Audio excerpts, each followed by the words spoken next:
Okay, YouTube's back up. We got it. We got it. Philosophy student? No, I'm Mavis. I'm Mavis, Celador. Look. I'm Mavis from Hotel Transylvania. The biggest, strongest monster You could be a bit closer. So, now I can have full attention to you. I'm so sorry, YouTube. I'm so sorry, YouTube. Yeah, my tummy is full. I'm warm. Welcome back, bro. I'm so sorry about YouTube. You're back up. So, maybe we need to think about starting a scene. What are we doing today? So, we still will do Lego, but I don't feel like car Lego. I feel like plant Lego. So we're gonna build my orchid. But still, since I need to digest a little bit, I thought we look at the YouTube channel together and pick 1 or 2 videos that we want to watch. It's a really good channel. It's really informative. It's like a collab channel between a German a video essay team and an American essay team, if I remember correctly. The channel is called Fern. Some Germans might know it. They make high quality video essays about all types of things, and we can pick 1 or 2 videos probably to watch together. We're gonna chat a little bit. No, Fern is fine. I know a lot of people reacting to Fern, so it should be okay. All good, Ellie. You don't have to announce it every time. It is okay. So I will greet everybody also in a moment. Sounds like something that will brighten my miserable Chandler. I will do my best. We also need to talk about my dahlias that we will do in the beginning. In the beginning. So we're gonna have some flower talk. Okay, hands up everybody. I have my vitamins. I didn't take them, but they're at my computer now. So I can take them with you together. I can take my vitamins live. So you know I took them. So we're gonna take my vitamins. We're gonna talk about the dahlias. I need to update you about something, and then we need to choose maybe 1 or 2 again. We have the orchid Lego. We have the videos. I wanted to just be extremely comfy today because I need to digest, and I don't think I can be comfortable with struggling with my car. No, whiskey is not a vitamin. Whiskey's not vitamins. So let's do that first maybe, and then I will also tell you what happened. So I have magnesium water, I have magnesium pills, I have omega-3, I have an immune supporter, and I have a bunch of vitamins in 1 pill, and everything is a huge big ass thing which is hard to swallow for me. So good luck. I have everything. No, I'm not struggling. I'm just not feeling car today. That's okay, Mel. Hello. So. Stay here. Sit. So, with the dahlias. Oh. Oh, wait. We need to greet everybody first. Hold on. See, this is how confused I am. I'm not even greeting everyone. Hello Zolty, hello Nerdy, hello Ender, hello Skoda, hello Vertex. Oh, it's greeting the lurkers again, I'm so sorry.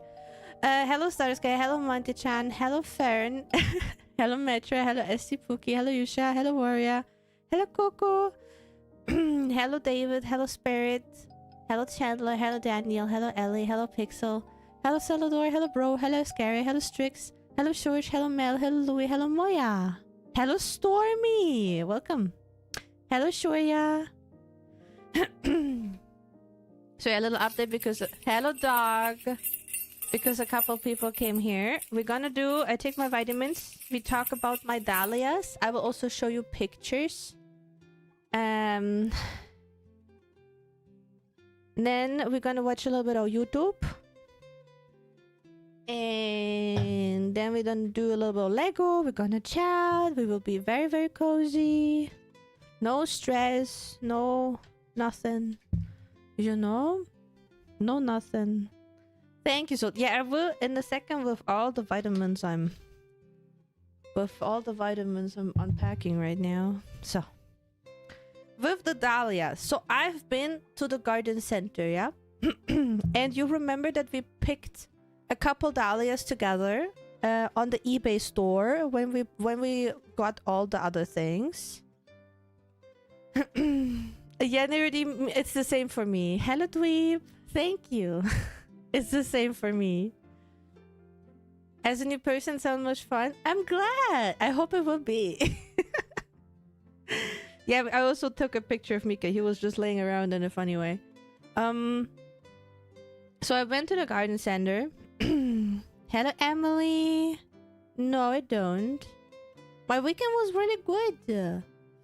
And then I asked the garden center how it would be because they had a couple dahlias, okay?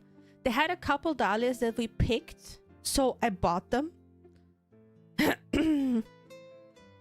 I bought the ones that were available. I posted also them on Discord because they're in the soil now.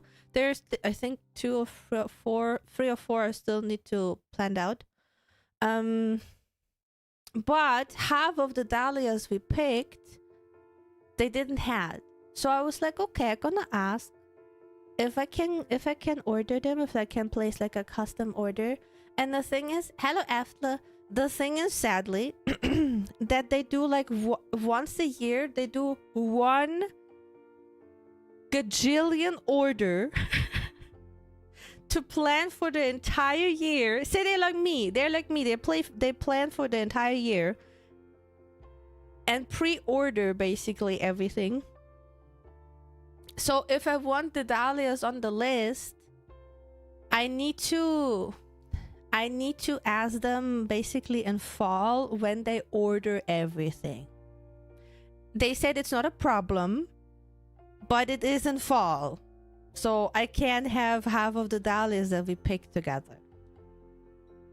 That is the sad news. The good news is I want a few more. So I took the pictures of the entire shelf so we can pick a couple together again. So, because I think I'd want a couple more to make like to make like a nice bouquet.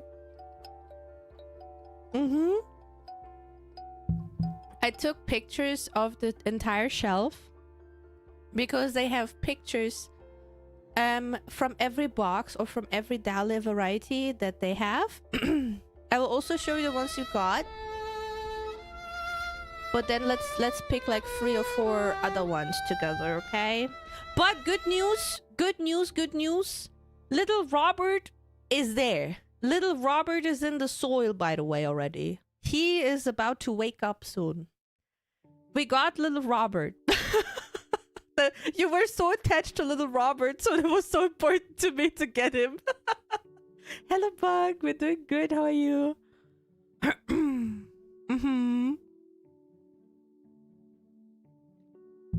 That's okay, Skoda. Good luck. Yeah, it's a variety of dahlias. Hello, Dan. It's a dahlia variety.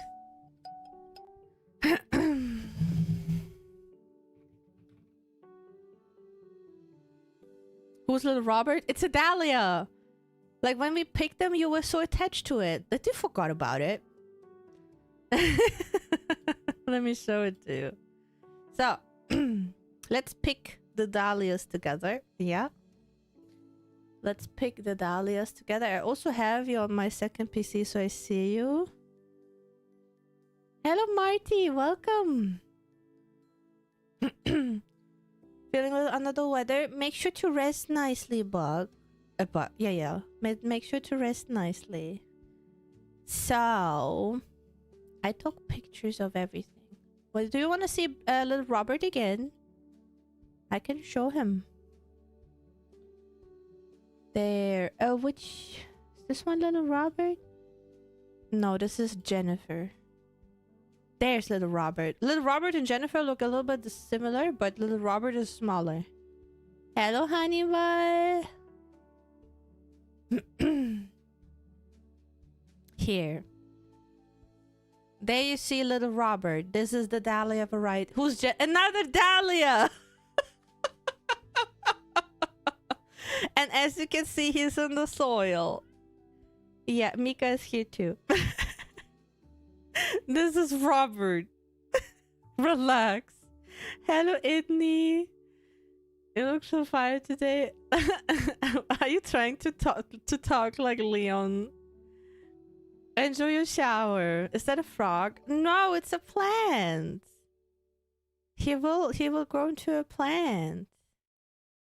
No, they're not a couple. Let me show you Jennifer. Just let's call them siblings, maybe. See, this is how Jennifer will look like, hopefully.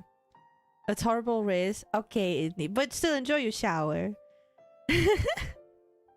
I will, as you know, I'm documenting the gardening season this year again on Discord. So if you want to stay updated on the plans, I'll also try to post stuff on the other social media platforms. But the main platform where it will be the most information probably will be Discord. Looks like a frog on top of a plant. Wait, hold on. That little Robert? I don't see a frog. Hello, pomegranate. Welcome. But yeah, this is what I did today. And hello, mysterious. It kind of does. Where's it? Oh, do you mean in the pot? Do you mean in the pot or on the plant picture? I'm looking. Is it in the pot or on the picture? What I'm looking at? Lena got the twins. Yeah, in the dirt. Hold on. I don't see a frog. That the little bump in there is the plant. Thank you for your phone. Hello, it's the plant. I don't see a frog. Hello, Warrior. Oh, Lena, you look so fire today. Like smoking. Your horn might be broken, but you're whole to me. Home slice diggity dog. Okay, now I go lurk and shower. Jetzt als Klingelton im Jamba Monatsabo.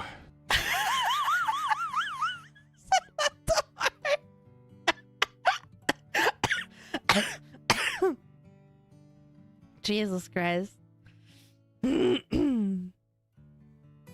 Okay, peoples. Ooh. Wait, I need to double check the pictures from the store real fast. And then we can pick 3 or 4 new Dahlias, okay? So I have a few. But I want more. Just double checking that I'm not doxing myself, you know? So this is fine. This is fine. This is fine. This is also fine. That is fine. There's no branding logo because the gardening or like the supplier for the gardening center, that's like a public one. You could just see them everywhere. But there's nothing you can see in terms of like regional branding. Okay. Why does that CTS look like a mix of an E-boy and Baby? That's Leon Kennedy! Hello, monkey! I never looked at another screen this fast before. Oh, I was joking. Oh, I forgot my pills here. Thank you, Louis. Sure, are you ready to pick? Wait, I will show you all first. hello, Nya. You don't want to be like this. Huh? This is disgusting. Why? This is awful in every way. If I could kill it, I would. But I legally can't. Mel, I smell that. I smell what you're doing. Stop.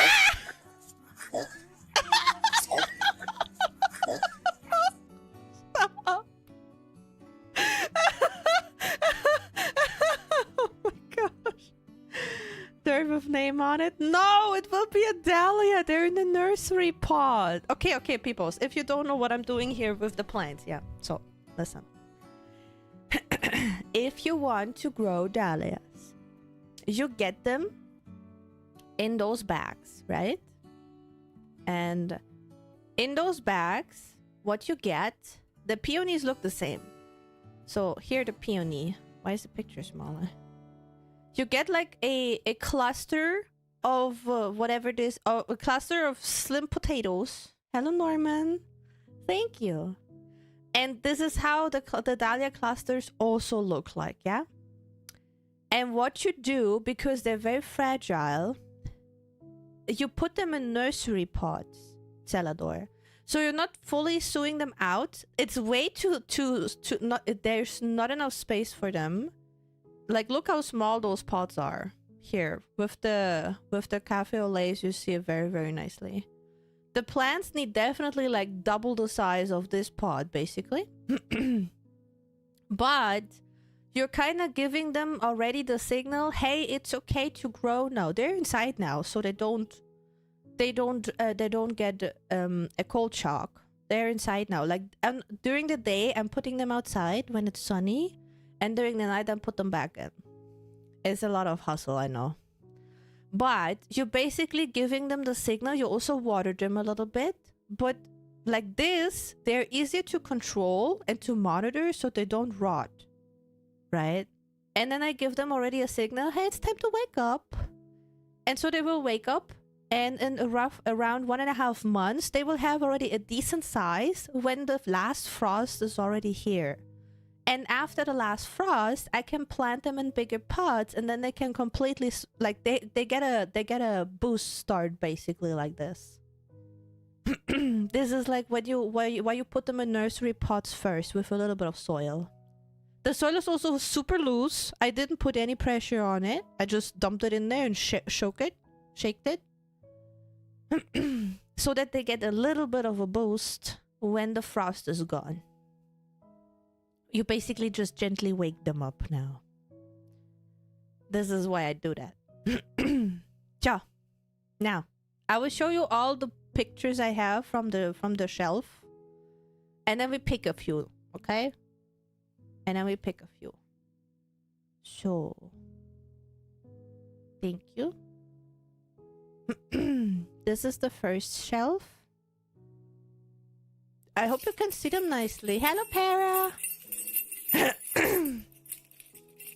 I hope you can see them. We already have Sebastian.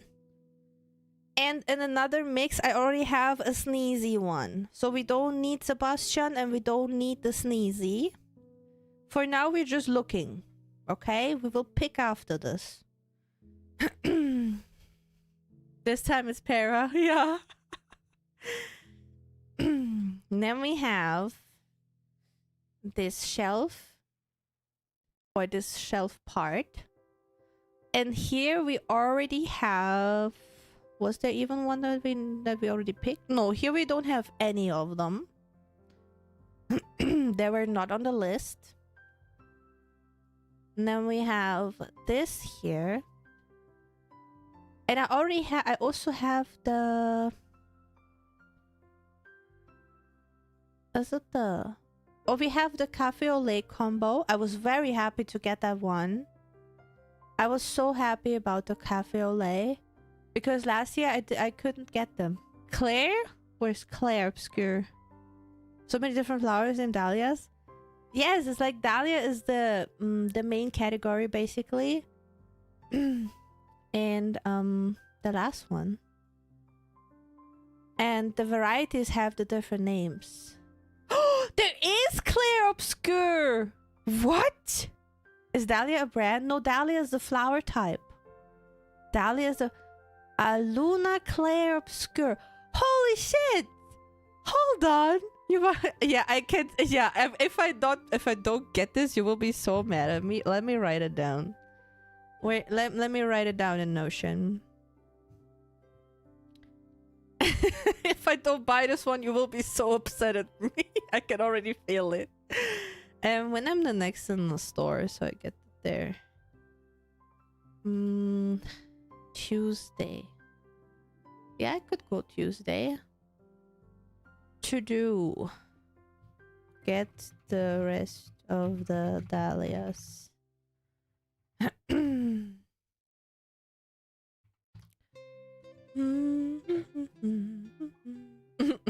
bet I will be. I guess Claire Obscure is now at Dahlia as well. Deadline Tuesday. Luna Claire Obscure. So, it's on the list. We already have one. This is out of question, apparently.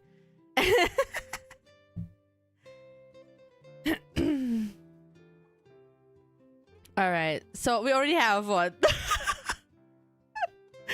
There was this picture. In this one, we have the Cafe au lait duo, right? And I already have the Insect Paradise, which is under the the duo one. So yeah, we're just gonna see for now. Maybe the Creme Cassis, but I don't know yet. Then we have this part of the shelf, and here I also got the ruffled mix of Gladolia. Hello, Moonlight. Happy Women's Day to you too. Thank you. Like in the top row in the middle, I got the ruffled mix of Gladolia. I already bought this one. And there's, you see the Jennifer one? There's Jennifer in the middle row on the left. The purple one. Choop, choop, choop, choop, choop. So, and then that goes here. Do I have one from these? Oh, there's little Robert. Yeah. Oops. There's little Robert.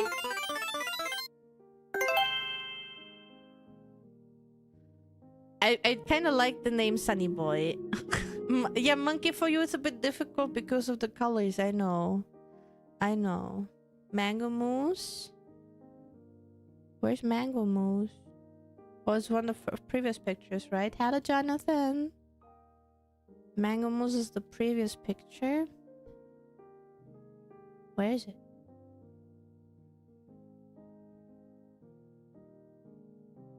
I don't see it. Top line right. Yeah, but those are Gladolias though. I'm not sure. I still have a couple from last year, the pink ones. From last year, I had the fairy tale pink ones. So I thought this year with like a ruffle mix would be really nice to just have more colors. I will think about it though. Yeah. It looks really pretty. That is true. That is true. Arabian Night.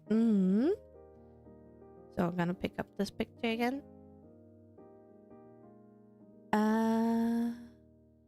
Well, yeah, I'm thinking about Sunny Boy because I like the color combination. They're all red.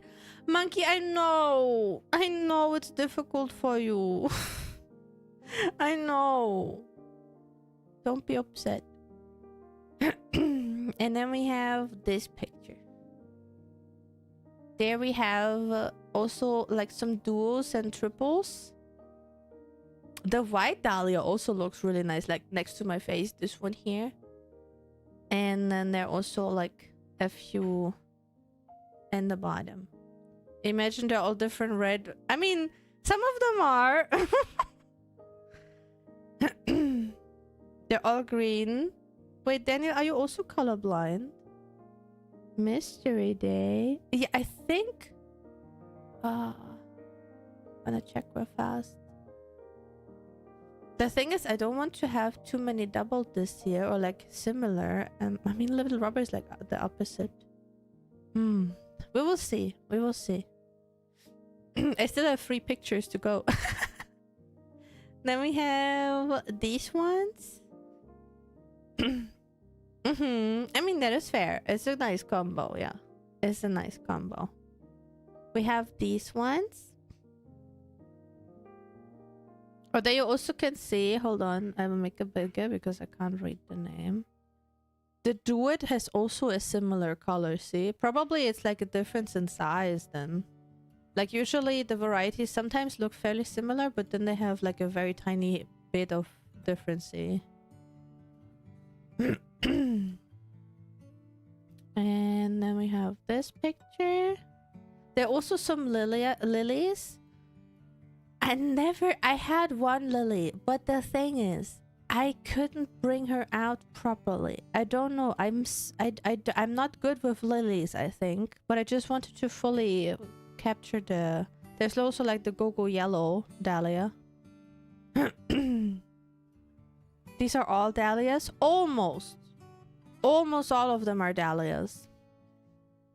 Go-go Power Ranger. Hello, Spike. Thank you. Happy Women's Day. Let's say 80% of the shelf are dahlias, and this is the last picture. They're also just like lilias and other things, but I thought you would like to see maybe. The Santa dish. Hold on.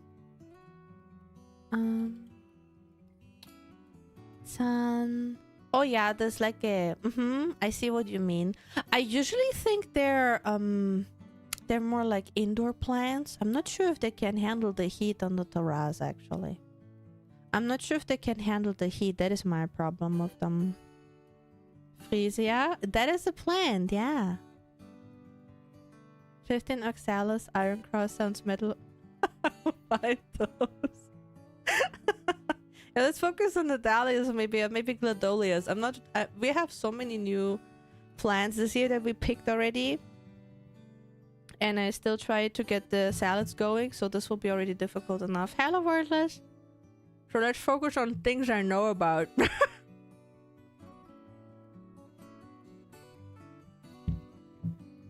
Ugh. I'm taking them right now, wordless. I hope you're proud. Liliums look nice, but are those the street cats, Neblon? No, I don't think so. I mean, I don't have to worry about Mika. He doesn't eat plants at all. He doesn't eat them at all.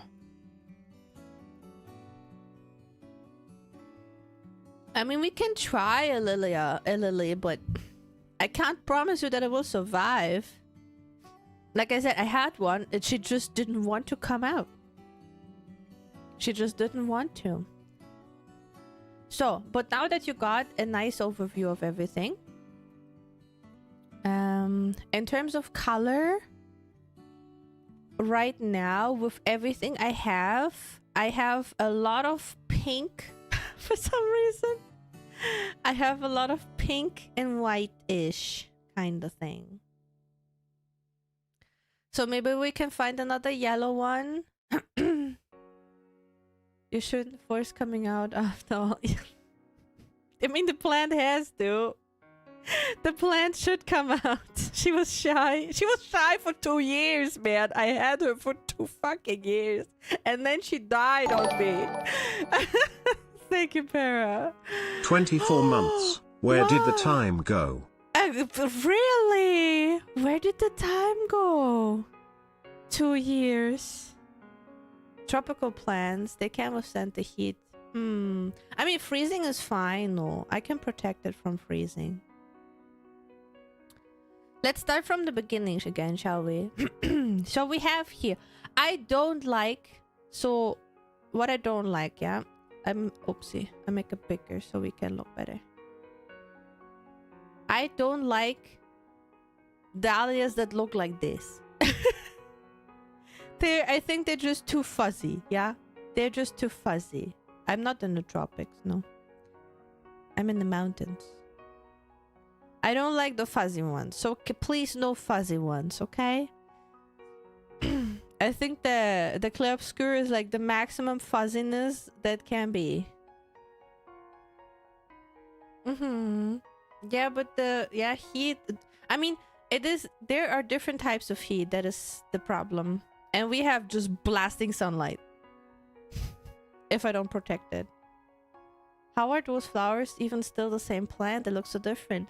The thing is, funny thing, Star Sky, is something about to know about dahlias. Yeah, let's say the yellow one. Yet, let's say you have the yellow one and you have the red one. And then you have bees that cross-pollinate those. You can technically have the chance to create a completely new dahlia. Because this is how highly cross-pollinational they can be. They're highly to mix. And then you can have your own dahlia. This is why there's so many. We do sunflowers. I can try. That would be cool actually, but the problem is sunflowers get really big, and in summer there are a couple storms here sometimes and it gets really windy.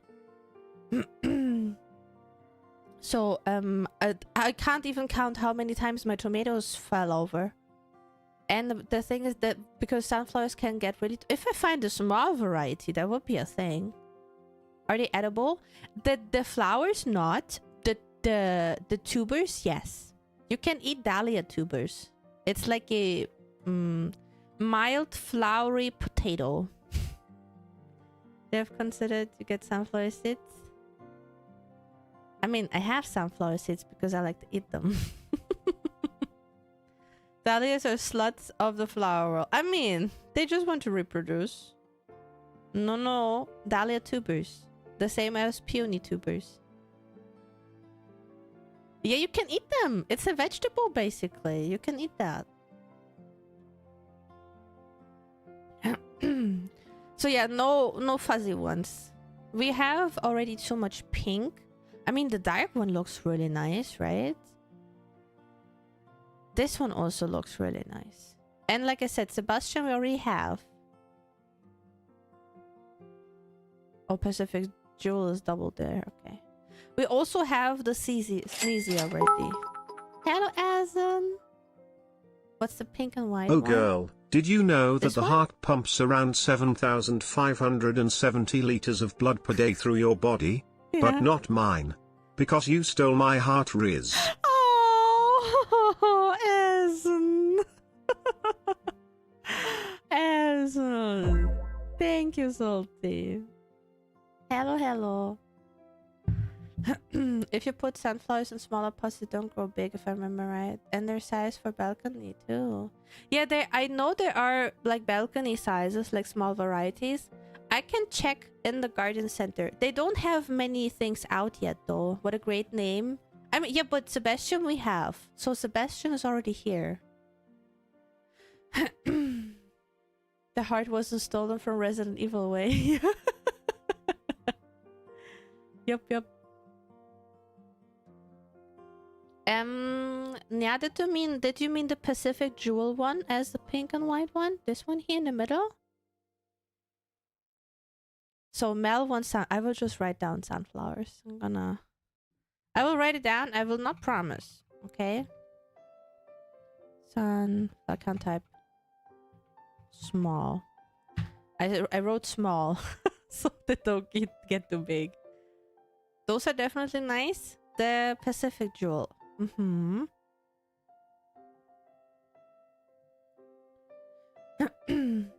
I mean, we can like remember them for now. Pacific Jewel, yeah. Opa.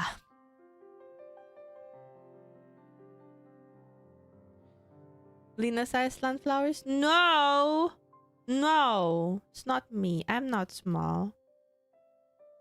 Okay, there comes your second picture. I'll also make it a bit bigger again for you. We have creme de cognac, but it comes in a double. Yeah, Clair Obscur is the maximum fuzziness I will allow. This is a fuzzy one, but I don't want SCP to be SCP. I don't want SCP to be super disappointed in me.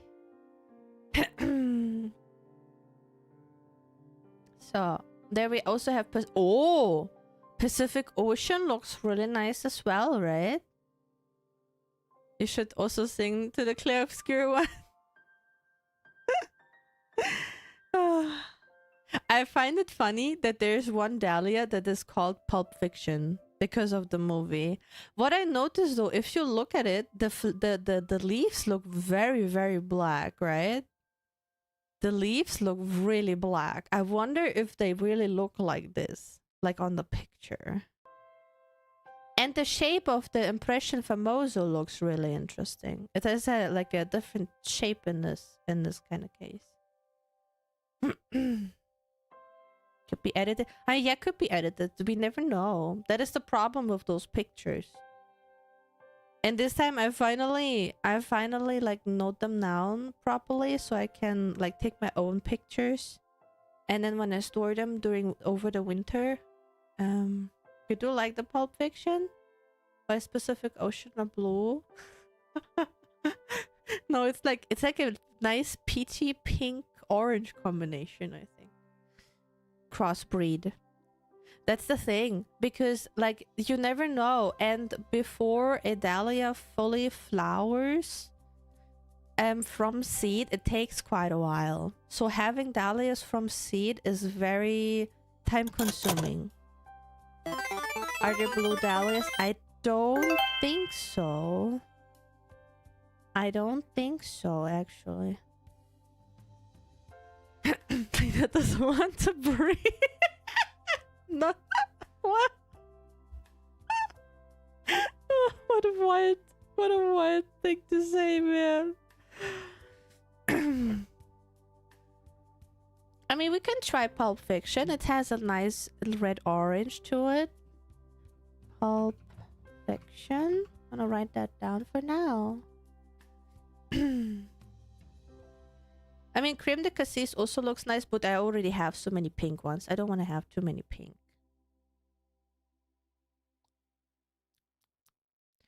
Let's see. There are blue ones. Hold on, really?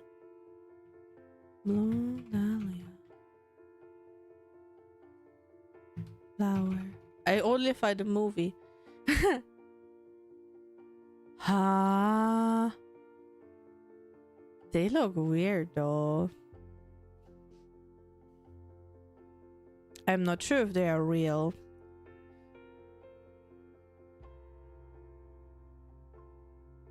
I can't tell if they are real. The thing is, blue color in nature is pretty rare. Hello Box, hello Jack. It's not seeds, it's tubers. Of almost. It's like grown plants, just as a potato.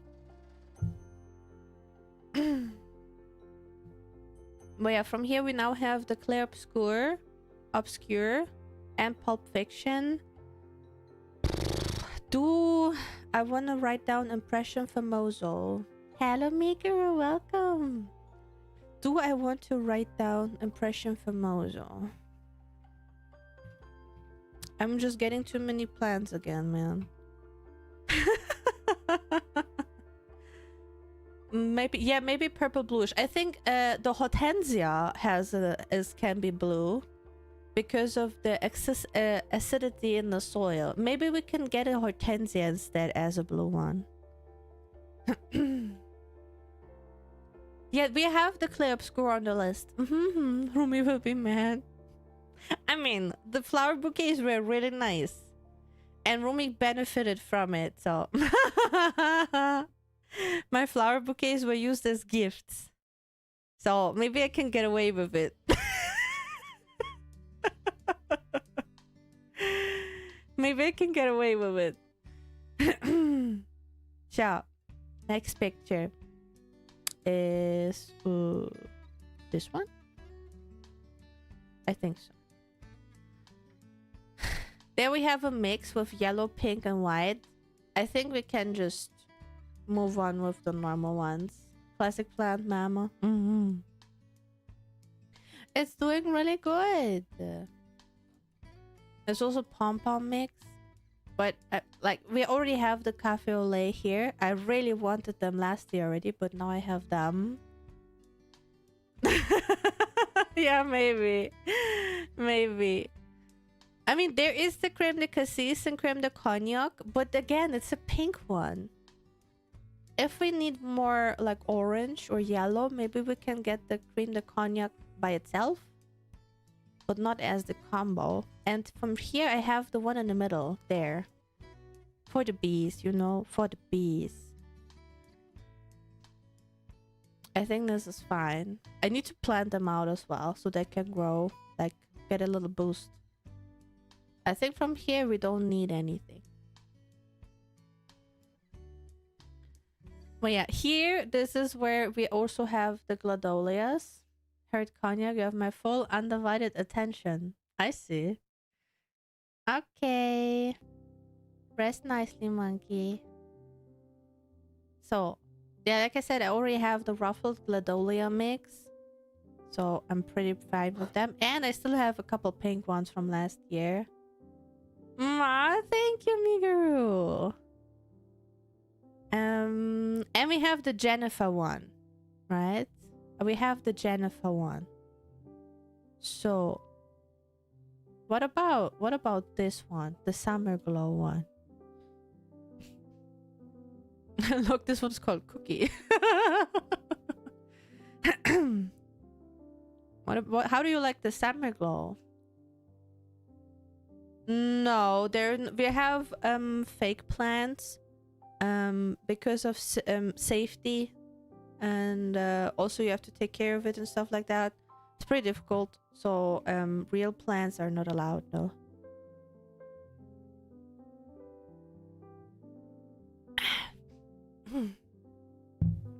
Thank you, Petra. I mean, let's just keep it in mind, maybe. I really like the Jennifer one. It looks really, really pretty. But I don't feel like anything from this side as well. Then this, I think. Yeah. I mean, here I was thinking about the Princessa because it looks so pretty. I just like the pink peach combination. I just like the pink peach combination, kinda. And there's like Goku speckled. Look at that one. This is a crazy combo there.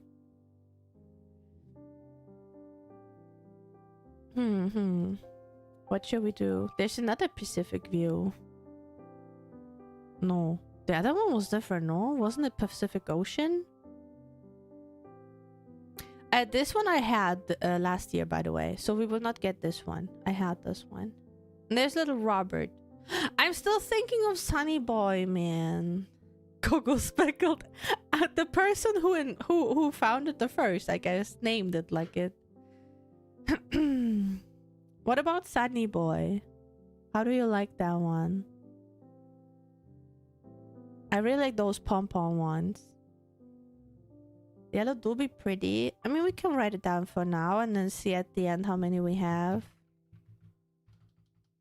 Sunny. I can't type anymore. Jeez.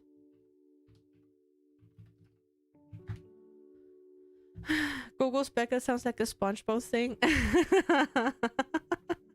Different color than the rest. Absolutely, yeah. I think so too.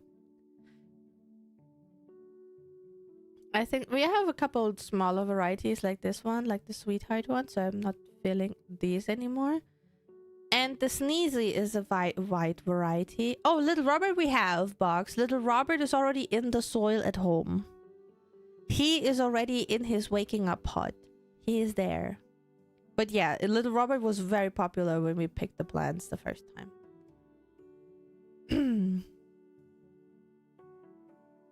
Yeah, I mean, the name is really cute, but it is a pink flower. We can have... If I want another pink one, I think I would go with Goku speckled, actually. Black and golden... Yeah. I was like, wait, hold on. There's black and golden Dahlia. You sneaky sass. Go with Goku speckled. Oh man. Let me have, I think, this shelf part. Oh yeah. Here I like this one so much. With them, it says. With them? With them? No, with them. This one looks really nice. And I have this mix already. So no need for smaller varieties anymore actually. But this is so pretty. Hold on. Oh, it doesn't look like Sunny Boy. Sunny Boy is yellow. And then we have... What the hell is this Swedish name? Nordvilk's Glory. I like other... What does the PG rating mean? This is the price category, basically. On the... I think on the last picture you see a little bit on the side of the side. Depending on the number, it tells you what price it is. Yeah, this is just a normal orange. Mystery Day we had last year. So, thinking of Witham. I will write Witham down for now.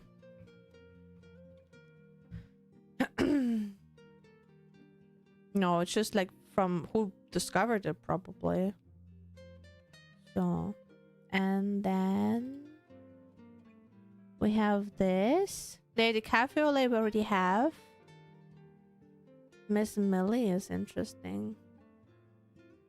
Those are too fuzzy. Out of curiosity, have you gotten a bunny suit yet in the Gamba? No.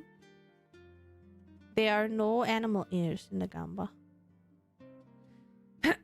Thank you, monkey.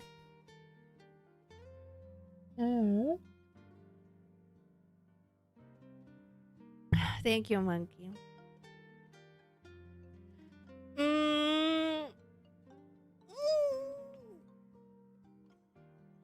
Oh, okay. What? No. What is it?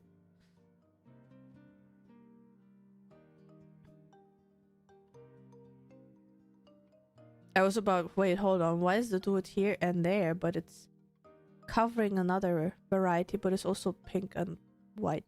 Or purple and white. No. Nothing from there as well, I think. Then we have... Yeah.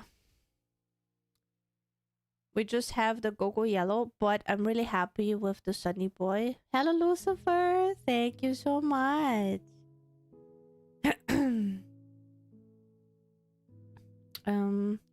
Yeah, I'm not sure if I'm ready for a lily, I have to say.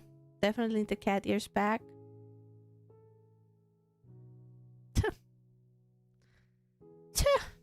And then the last one is also the lily.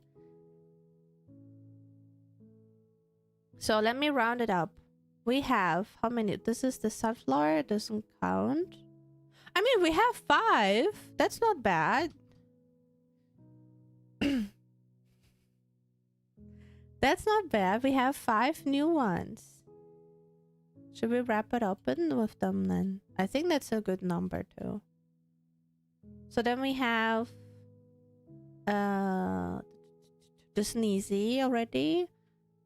We have Sebastian. Sebastian is very nicely peachy. We have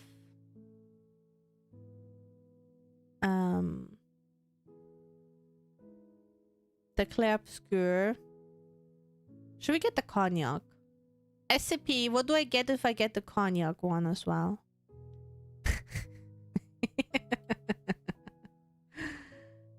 There's so many Pacific ones. We have Pulp Fiction and Impression Famoso. I'm here to inform you that there are some ads coming up soon. High five. Nah, I think SCP will come up with something. Hello there, Pookie. My unbreakable fellowship. 1 free drink on SCP.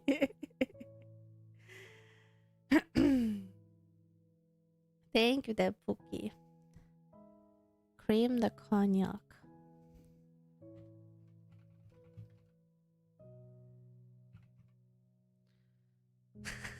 It's on the list. It's on the list because I really like the. It's like a really nice orange type. So And then we have from this one, the cafe au lait, and the sneezy one from the mix. I think that makes like a really nice selection of everything. Then the Gladoli and the Jennifer one.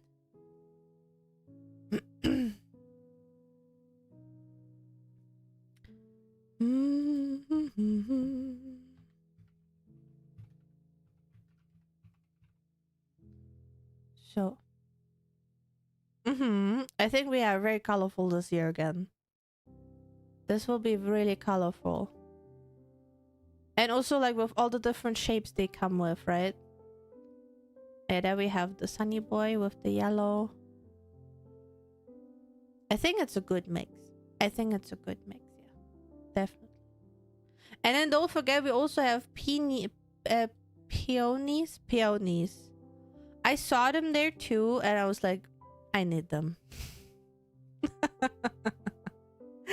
I never have peonies like as a plant, as a bouquet. I already had, yes, but never as a plant itself. I didn't even know that they come in tubers. So if the people are curious how that looks like, I have one picture of it.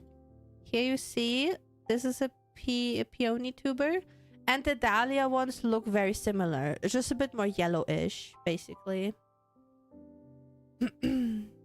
This is what I mean with tubers.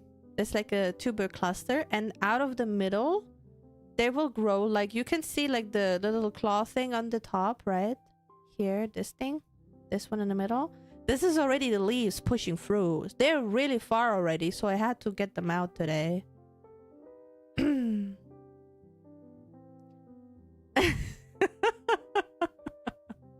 Ditto transformed. That's not Ditto.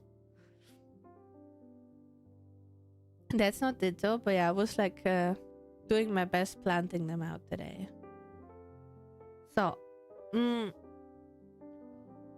should we pick a video now? Because oh, I'm still digesting. Shall we watch a video now? Let's pick something interesting, shall we? Borpa. I have an ad about Ditto going on an adventure as a human. Oh, I see. Let's pick a video together, shall we?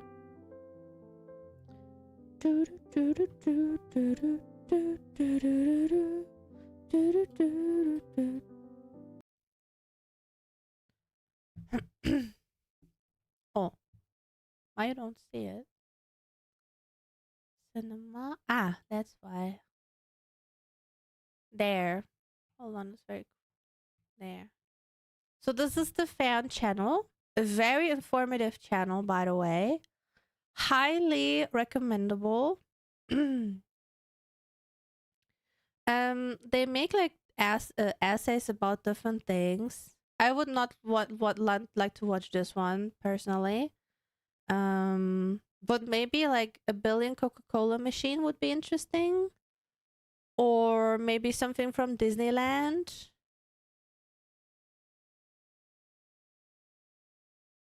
Or, oh, here's a water park, a very dangerous water park, apparently. How a cult took over Fiji. But as you can see, they have a variety of themes. Oh god. How a Minecraft scammer stole $16.5 million. Some are pretty wild. Yeah, but they're really high quality. The videos are really, really high quality. Indian method. Yeah! Let's watch this one. It was really good. I remember that one. A strange letter arrives at the home of Godfrey Harold Hardy, a It's a really mathematician in good Cambridge. one. It's from a young man in India. He says he's poor, never went to university, but he's written down some formulas, and he's asking for feedback. Some of these formulas are the most groundbreaking pieces of math. If I look at this, I don't understand anything. By the way, if I look at that, this is this is beyond me. But I'm impressed that people can read this. Hardy has ever seen. Complex equations that even the world's top mathematicians could spend pages trying to unpack. The kind of work only a true genius could produce. A genius unlike any other. A poor There boy he from is. India, obsessively writing down formulas, convinced they are messages from the gods. Someone whose religious beliefs will clash with the world around him. A man shadowed by death at every turn. A mathematician whose creative genius likely doesn't stem from formal academic education, but from the lack of it. Even today, to many, his mysterious formulas remain beyond full understanding. This is the story of someone who Good might have job, won the world's Skoda. highest honors if only things had gone differently. This is the tragic story of one of the greatest minds in history, Srinivasa Ramanujan, also known as the man who knew infinity. I already watched this one, but it's fine. I don't mind. It was really good. It was very well made. But the story is just... It's kind of inspiring, but also kind of sad in its own way. And it's just like... Some people on this planet are just so smart, it's beyond them. Some people This are so video small. is largely based on the book, The Man Who Knew Infinity, by Robert Kanigel. And a quick heads up before we begin. In this episode, we'll mention depression and attempted suicide. If you don't feel well, don't be shy to get help. Yeah. Make sure to not watch or pay too much attention if it's Ramanujan difficult grows up for in a you. respected family. They belong to the Brahmins, the highest caste in India. The caste system plays a central role in Indian society. Rooted in Hinduism, it dates back thousands of years and divides people into a 5-tier hierarchy. At the Oh, they explained it. Hold on. bottom are the Dalits, also known as the untouchables, often forced into low-paid, stigmatized jobs like hand-cleaning toilets or collecting garbage. At the top are the Brahmins. They often work as teachers or priests. Each caste is further divided into thousands of smaller subcastes. Interesting. I didn't know that. I forgot about that part. Ramanujan and his parents are Vaishnavid Brahmins, and they follow the rules that come with their caste strictly. In India, being part of a higher caste generally means higher wealth, but there are exceptions. Brahmins do not condone public displays of luxury. What truly matters is living a life of mental or spiritual depth while remaining modest. Ramanujan's parents are poor. To make ends meet, the family often takes in subtenants for extra income. This is the world Ramanujan grows up in. He's a quiet I don't think so either, that you cannot change them. I mean, we have Shoya around. Shoya can probably tell us about that. But it's kind of fascinating to me that they're like in the highest caste, but still poor, you know? It's kind of interesting. thoughtful child who Because loves you being would by think himself. differently then. When he first attends school, he hates it. He doesn't like the teachers, and he resists a rigid system telling him what to do. After he repeatedly skips school, the family hires a local police officer to escort him there. Early on, his family Imagine you're being dragged into school by police. moves frequently, forcing Ramanujan to switch schools again and again. After the family finally settles in Kumbakonam, he begins to excel in school, especially in math. Okay. His classmates start coming to him for help. He breezes through exams in half the time, and before long, he's so advanced that he even challenges his teachers. Around the age of 13, Ramanujan's Hello, math teacher tries to Kissin. explain a basic Good to concept. see you. Divide anything by itself, and the result is always 1. He says, whether you divide It kind of reminds me of the story of Goodwill Hunting that we watched on Discord too. You know, with the boy who was always like loud and violent a little bit wild, you know, but he was so smart in terms of mathematics. So this kind of reminds me of it's just he's not wild. He's very smart. 3 fruits among 3 people, or 1,000 fruits among 1,000. Maybe, yeah. Each person maybe. gets 1 fruit. Then Ramanujan speaks up. But is 0 divided by 0 also 1? If no fruits are divided among no one, we'll each still get 1. Ramanujan isn't just a troublemaker. His talent proves useful to the school as well. When they need to assign 1,200 students to 3 dozen teachers, while factoring in special cases and individual needs, they turn to Ramanujan for help.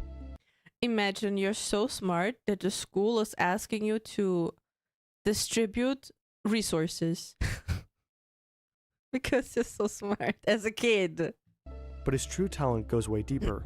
As a student, he independently rediscovers the solution to the quartic equation, a major mathematical problem from Renaissance Italy. He dives into advanced topics like infinite series far beyond the standard curriculum. Most of his classmates, and even the teachers, rarely understood what he was talking about. All Ramanujan wants is to go deeper and deeper into mathematics. Then, one day at age 16, he gets his hand on a book, probably passed along by a friend from the local college library.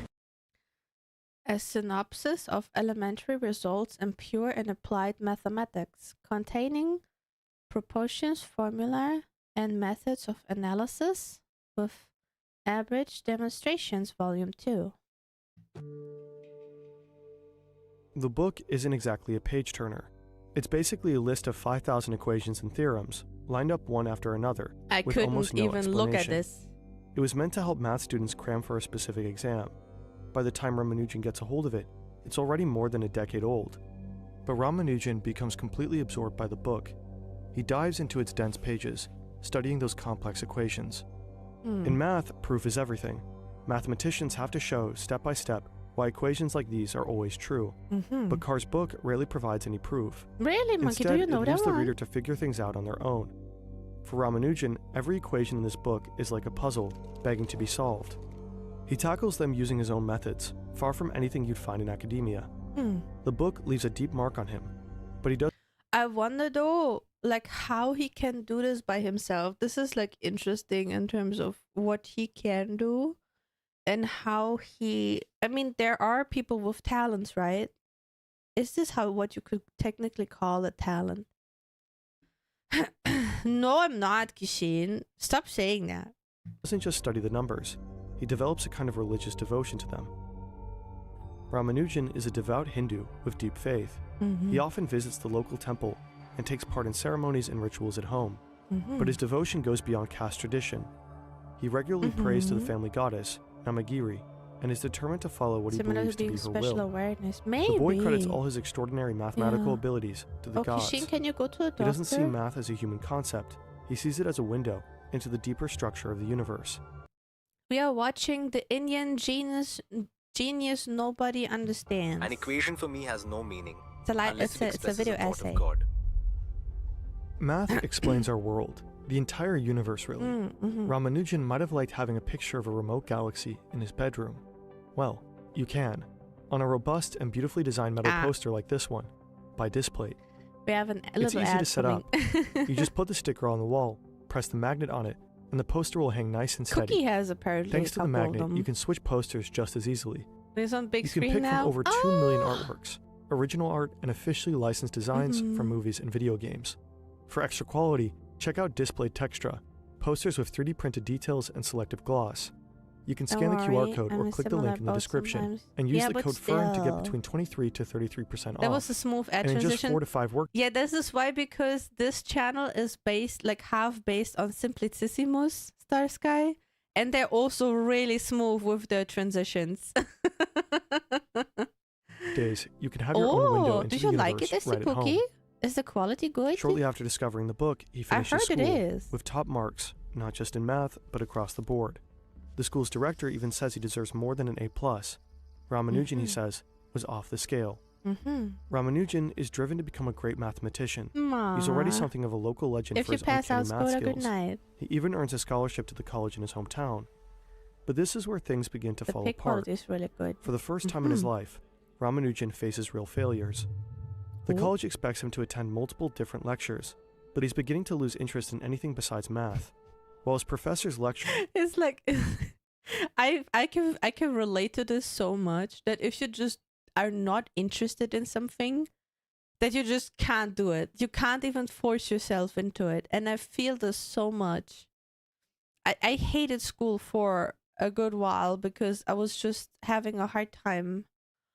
Ma, hello. Thank you, Kazu. Yeah, I don't even know how much that is, but I'm very, very thankful for it. on Roman history, he's scribbling Bye-bye, formulas, Skoda. completely absorbed in algebra, trigonometry, and calculus. This comes with major consequences. Eventually, Ramanujan loses his scholarship, and a single term at college costs as much as his father earns in a month and a half. imagine you're so smart like him, but you suck at school because you're so smart, and then you lose your scholarship. School got a bit better once you get to decide on what you want to focus on more. But you still have $2 entire. Thank you so much. But you still have the other classes, Starsky, and you have to have some kind of good notes. Some kind of good notes to pass the class, and this is the problem, what I really had sometimes. Lena, could you perhaps show me again how you said what? Lena, could you perhaps show me again how you said no, I can't do that? What? I'm so confused. His academic future is suddenly fair, at risk. Starsky, fair. His parents are now pouring what little Thank money you, they have Kazu. into his education. He feels guilty and miserable. I'm also confused, Daniel. The pressure to perform in every subject is mounting, but he's terrified it will take him away from the one subject he lives for. Eventually, the strain becomes too much. One day, he walks away, dropping out of college. You're so smart, you At used to 18, he tries to study at a different college. college, but fails. Really again. harsh, actually.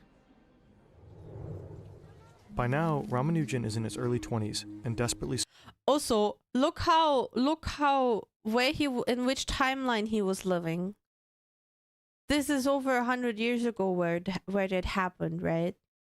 Like in our day and age, that would be happening in a different way because you have a way of reaching out, basically, thanks to the internet. searching for work, and little by little, he begins to lose hope. Everyone close to him knows he's a genius, but there seems to be no place for him in academia. Around this time, Ramanujan's mother arranges a marriage for him. Oh! His bride is just 9 years old. I mean, I know it is like normal back then, but still, just hearing that again is just wild. It is just wild. The marriage doesn't change much in his life. They don't live together right away. She stays with her mother to learn how to cook and manage a household. But the pressure on Ramanujan to earn a living grows even heavier. Day after day, he works in solitude, driven by ideas no one around him fully understands. And wherever he goes, he keeps some things close. Personal notebooks, worn from use, packed cover to cover with equations and theorems. 3 of those notebooks survive, though he likely had more. The first known one is written in green ink, packed with things like hypergeometric series and It's so continued packed. fractions. Look It's at it. organized into chapters by topic, with theorems neatly numbered. Ramanujan likely edited it, tidying up the rough sketches from an earlier version. But over time, that order begins to fray. When he runs out of space, he scribbles calculations on the backs of pages, using them for scratch work. For Ramanujan, his notebooks are a vast collection of his discoveries, and he knows that these notebooks will be his ticket to a job related to math. He presents them to influential people who might be able to help. And eventually, it works. Oh. Someone from the newly founded Indian Mathematical Society in Pune sees his potential and believes in his remarkable talent. They agree to support him, allowing fair, Ramanujan to focus entirely on mathematics. And it doesn't take long for Ramanujan to publish his first paper in the Society's journal. There you go. It's That's a piece 2 on years Bernoulli later. numbers, a sequence of numbers that shows up in an analysis. It reveals his talent when dealing with infinite sums. But still, no one truly understands his brilliance. Hello, Yanta. And the modest salary from the Society isn't enough. He still has to work as a clerk at the port in Madras just to make ends meet. So those close to Ramanujan urge him again and again to contact mathematicians in the West. If no one in India could support him, maybe they would. He starts writing letters, but nothing comes of it. No. Then, finally, he writes to Godfrey Harold Hardy, a rising mathematician That's another 2 years later. and fellow at Trinity College, Cambridge. At this time, How you Cambridge doing, is Yanta? regarded as the center of mathematics in England. Hardy is just 35, but already highly respected in the field. For both Hardy and Ramanujan, this letter changes everything. All right. The ladder. Hardy is nothing like Ramanujan. Though he shares a deep passion for mathematics, he doesn't believe in God. He's outspoken and never shy about sharing his opinions, especially when it comes to other mathematicians and their work. Good job, Yante. Hardy is But full be of careful contradictions, tomorrow. strict and serious, but also kind and generous. He claims not to care about untalented students, yet he never lets any of them fail. There are plenty of things Hardy reportedly hates. The English He's the one who invented that this menace I failed because of... Wait, you're failing because of him, monkey? What? Why? climate, watches, and politicians among them. But he also has his loves, Cat. cats, crossword puzzles, and most of all, cricket. He doesn't just enjoy the sport, he adores it. He plays it, watches it, and studies it, along with its champions. At times, he's even seen running around the Fellows' Garden at Trinity, Good cricket bat in job. hand, frantically searching for his Enjoy, gloves just Yanta. before a match begins. And of course, Hardy is a gifted mathematician, No. widely regarded as one of the most influential British mathematicians of the Yes. 20th century. His work plays a key role in shaping modern mathematics. Ramanujan's letter arrives in 1913. Hardy would later call it the most remarkable letter he ever received. The first sentences are brutally honest. Dear Sir, I beg to introduce myself to you as a clerk in the accounts department of the Port Trust office at Madras on a salary of only £20 per annum. Imagine how... That's so little money, man. I am now about 23 years of age. I have had no university education.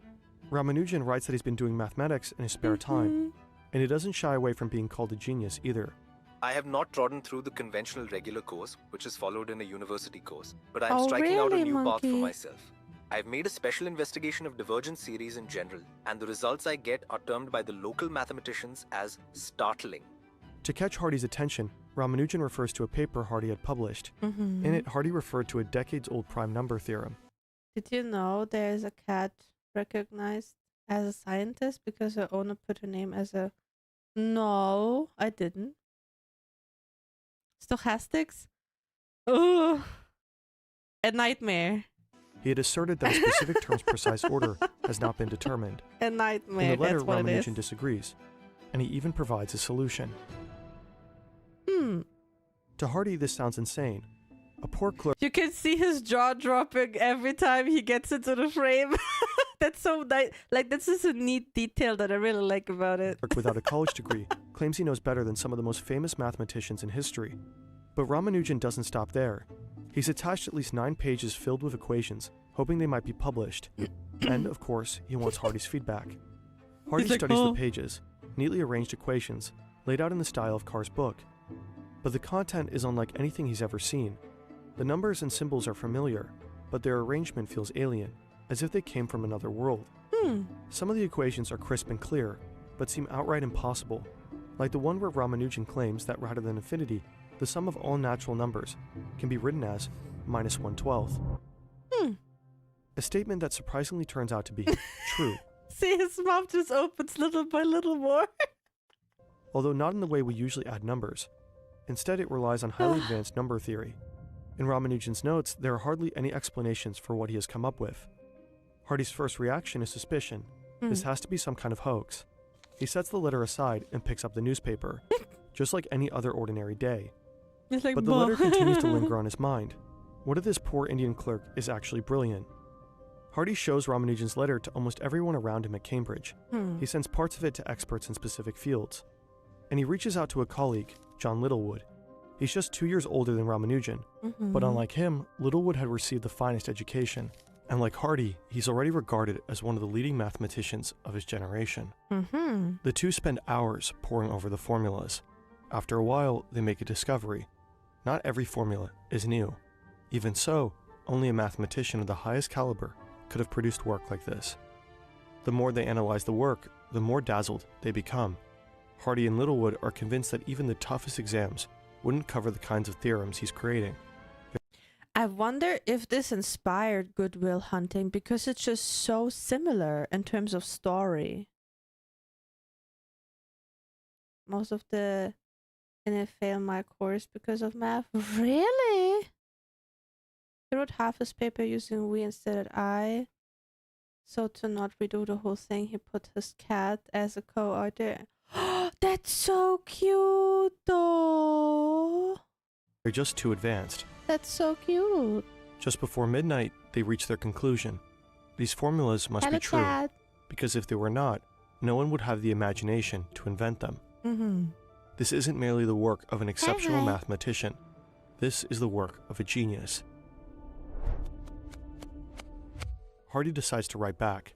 He's thrilled by Ramanujan's ideas, but insists on something crucial: proof.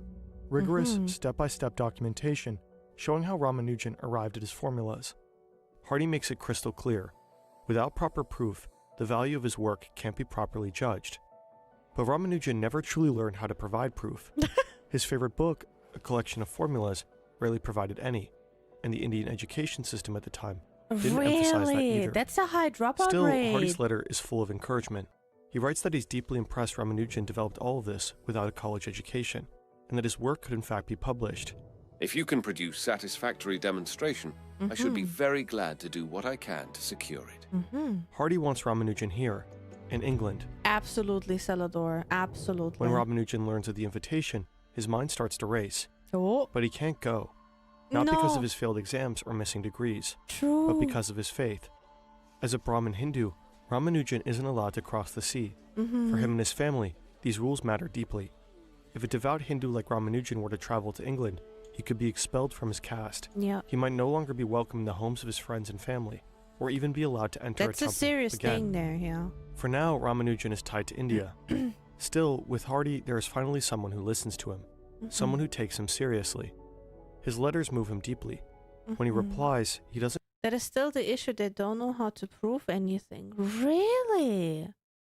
Even like 100 years later, basically, or over 100 years later. I thought they would have like something to, like, that they catched up a little bit on it. hold back his joy. I have found a friend in you. Ramanujan knows that he's smart. What I want at this stage is for eminent professors like you to recognize that there is some worth in me. Hardy and Ramanujan exchange letters for months. Ramanujan tries to include proofs for some of his theorems, but they're often incomplete. Hardy remains determined to bring him to Cambridge, to nurture his talent, and to finally talk in person about his extraordinary formulas. But there's only one person with the power to let Ramanujan go. His mother has always been a central figure in his life. She's more than a parent, she's a friend. They enjoy each other's company. They understand each other. And for her, living by the rules of the Brahmin caste is essential. She's firmly against the idea of her son crossing the ocean. And for Ramanujan, her disapproval carries real weight. But one night, Ramanujan's mother has a dream. In it, she sees her son surrounded by Europeans. She hears the voice of the goddess Namagiri, their family deity. The goddess tells her not to stand in the way of her son's destiny, not to block the path to the purpose he was born to fulfill. The dream leaves a deep impression on Ramanujan's mother. To her, it's a clear sign, a message she can't ignore. She listens to the goddess and gives Ramanujan her blessing to sail to Europe.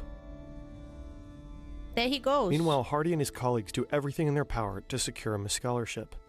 Somehow, they persuade Madras University to support him. They provide him with funding for a 2-year stay in Cambridge. Nothing's stopping Ramanujan now. He can finally go where the greatest minds in mathematics are. On March 17th, 1914, the 26-year-old boards a ship to Europe, with Western clothes.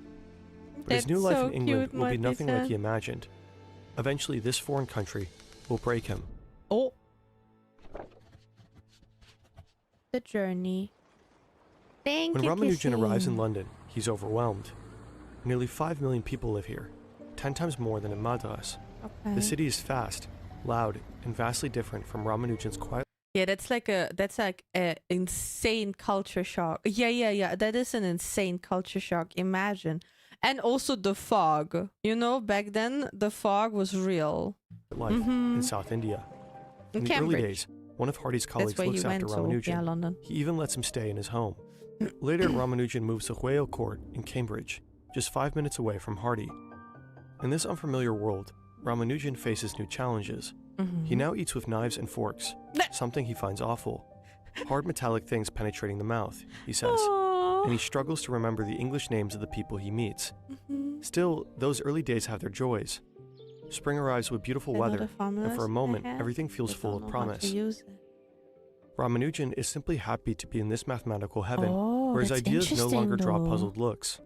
Most importantly, he now gets to work closely with Hardy and Littlewood, the two elite mathematicians who sifted through his notes and saw the brilliance within.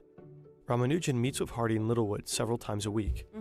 Hardy is especially eager to dive into Ramanujan's notebooks. So day after day, they sit together, working through those strange but beautiful equations. Now, with no ocean between them, it's finally easier for Ramanujan to explain his ideas. He can show Hardy in Littlewood, face to face, the formulas he spent years developing through tireless effort and isolation. Back in India, Ramanujan was always alone. Just Carr's book, his own notes, and his relentless drive. It was always in his head, basically, right? It's always in his head. No one around him truly understood his work. But now he has real companions. No. Although he is living in an unfamiliar country, their presence more than makes up for it. Most of the time, Ramanujan is tucked away in his or Hardy's room, lost in mathematics. He's rarely seen outside, but when he is, people spot him waddling across the court in slippers. Western shoes are too tight for him. I feel him, When man. Hardy studies I Ramanujan's feel him. notebooks, he's fascinated with his intuitive approach to mathematics. It's nothing like the methods of Cambridge-trained mathematicians. Hardy is especially impressed by Ramanujan's insight into algebraic formulas and into the transformation of infinite series. Some of his results are rediscoveries other mathematicians had found 50 or 100 years before. Ramanujan often found new ways to obtain them, but large parts of his notebooks consist of entirely new formulas. At the time, Hardy and Littlewood are only beginning to scratch the surface of Ramanujan's work, and even decades later, mathematicians will still be wrestling with the depth and mystery of the formulas he left behind. Hardy begins to understand how deeply, almost spiritually, Ramanujan connects with numbers. There is a moment when Hardy visits Ramanujan by cab when he notices a number on it, 1729. When he tells Ramanujan about it, he calls it a rather dull number. Ramanujan, in fact, sees much more in it. But what exactly does he see? We invited Derek over, from our good friends at Veritasium, to help make sense of this. Ramanujan's immediate response is that 1729 is a fascinating number because it's the smallest number that can be written as the sum of two cubes in two different ways. Cubic numbers are just... Imagine you look at the number and you're like, oh, this is, yeah, yeah. This is just beyond me. I mean, it's also like with artists who like see the world very, very differently, you know? Like some people with a deep obsession on something just have a different way to experience the world overall. And this is fascinating. Just one number multiplied by itself 3 times. So you can have 1 cubed, 2 cubed, 3 cubed, and so on. Now you can start adding some of these together. For example, 1 cubed plus 2 cubed equals 9, or 3 cubed plus 4 cubed equals 91. If we list all numbers up to 100, what you find is that most numbers can't be written as the sum of 2 cubes at all. And even if you can only write it in one unique way. The same is true for all numbers up to 500, 1,000, or even 1,500. But that changes at 1729. Oh. This is the smallest number that can be written as 1 cubed plus 12 cubed and as 9 cubed plus 10 cubed. Ramanujan already knew about this number, and he recognized it as soon as still, Hardy mentioned his monkey. taxi. In fact, Still, that's mathematicians impressive. named these taxicab numbers after that very conversation. But Ramanujan's incredible grasp of numbers can perhaps be best seen with what he did with pi. Pi is the ratio of a circle's circumference to its diameter, but what makes it special is that it has an infinite number of non-repeating digits. For centuries, mathematicians worked on finding better and better ways to write down pi. In the 17th century, the famous Want German some pie? mathematician Gottfried Leibniz wrote down the following formula. His formula uses an infinite sum over n. We can start approximating this by taking the expression and replacing n with 0. Next, we add another term, but now we set n equal to 1. And if you keep doing this, you get closer and closer to the true value. If we broke it down and rearranged to find pi, the result would look something like this. Theoretically, if we repeated this process all the way from 0 to infinity, the answer would be exactly pi. But of course, writing down an infinite number of terms is impossible. We have to stop somewhere, and that means our answer will just be an approximation.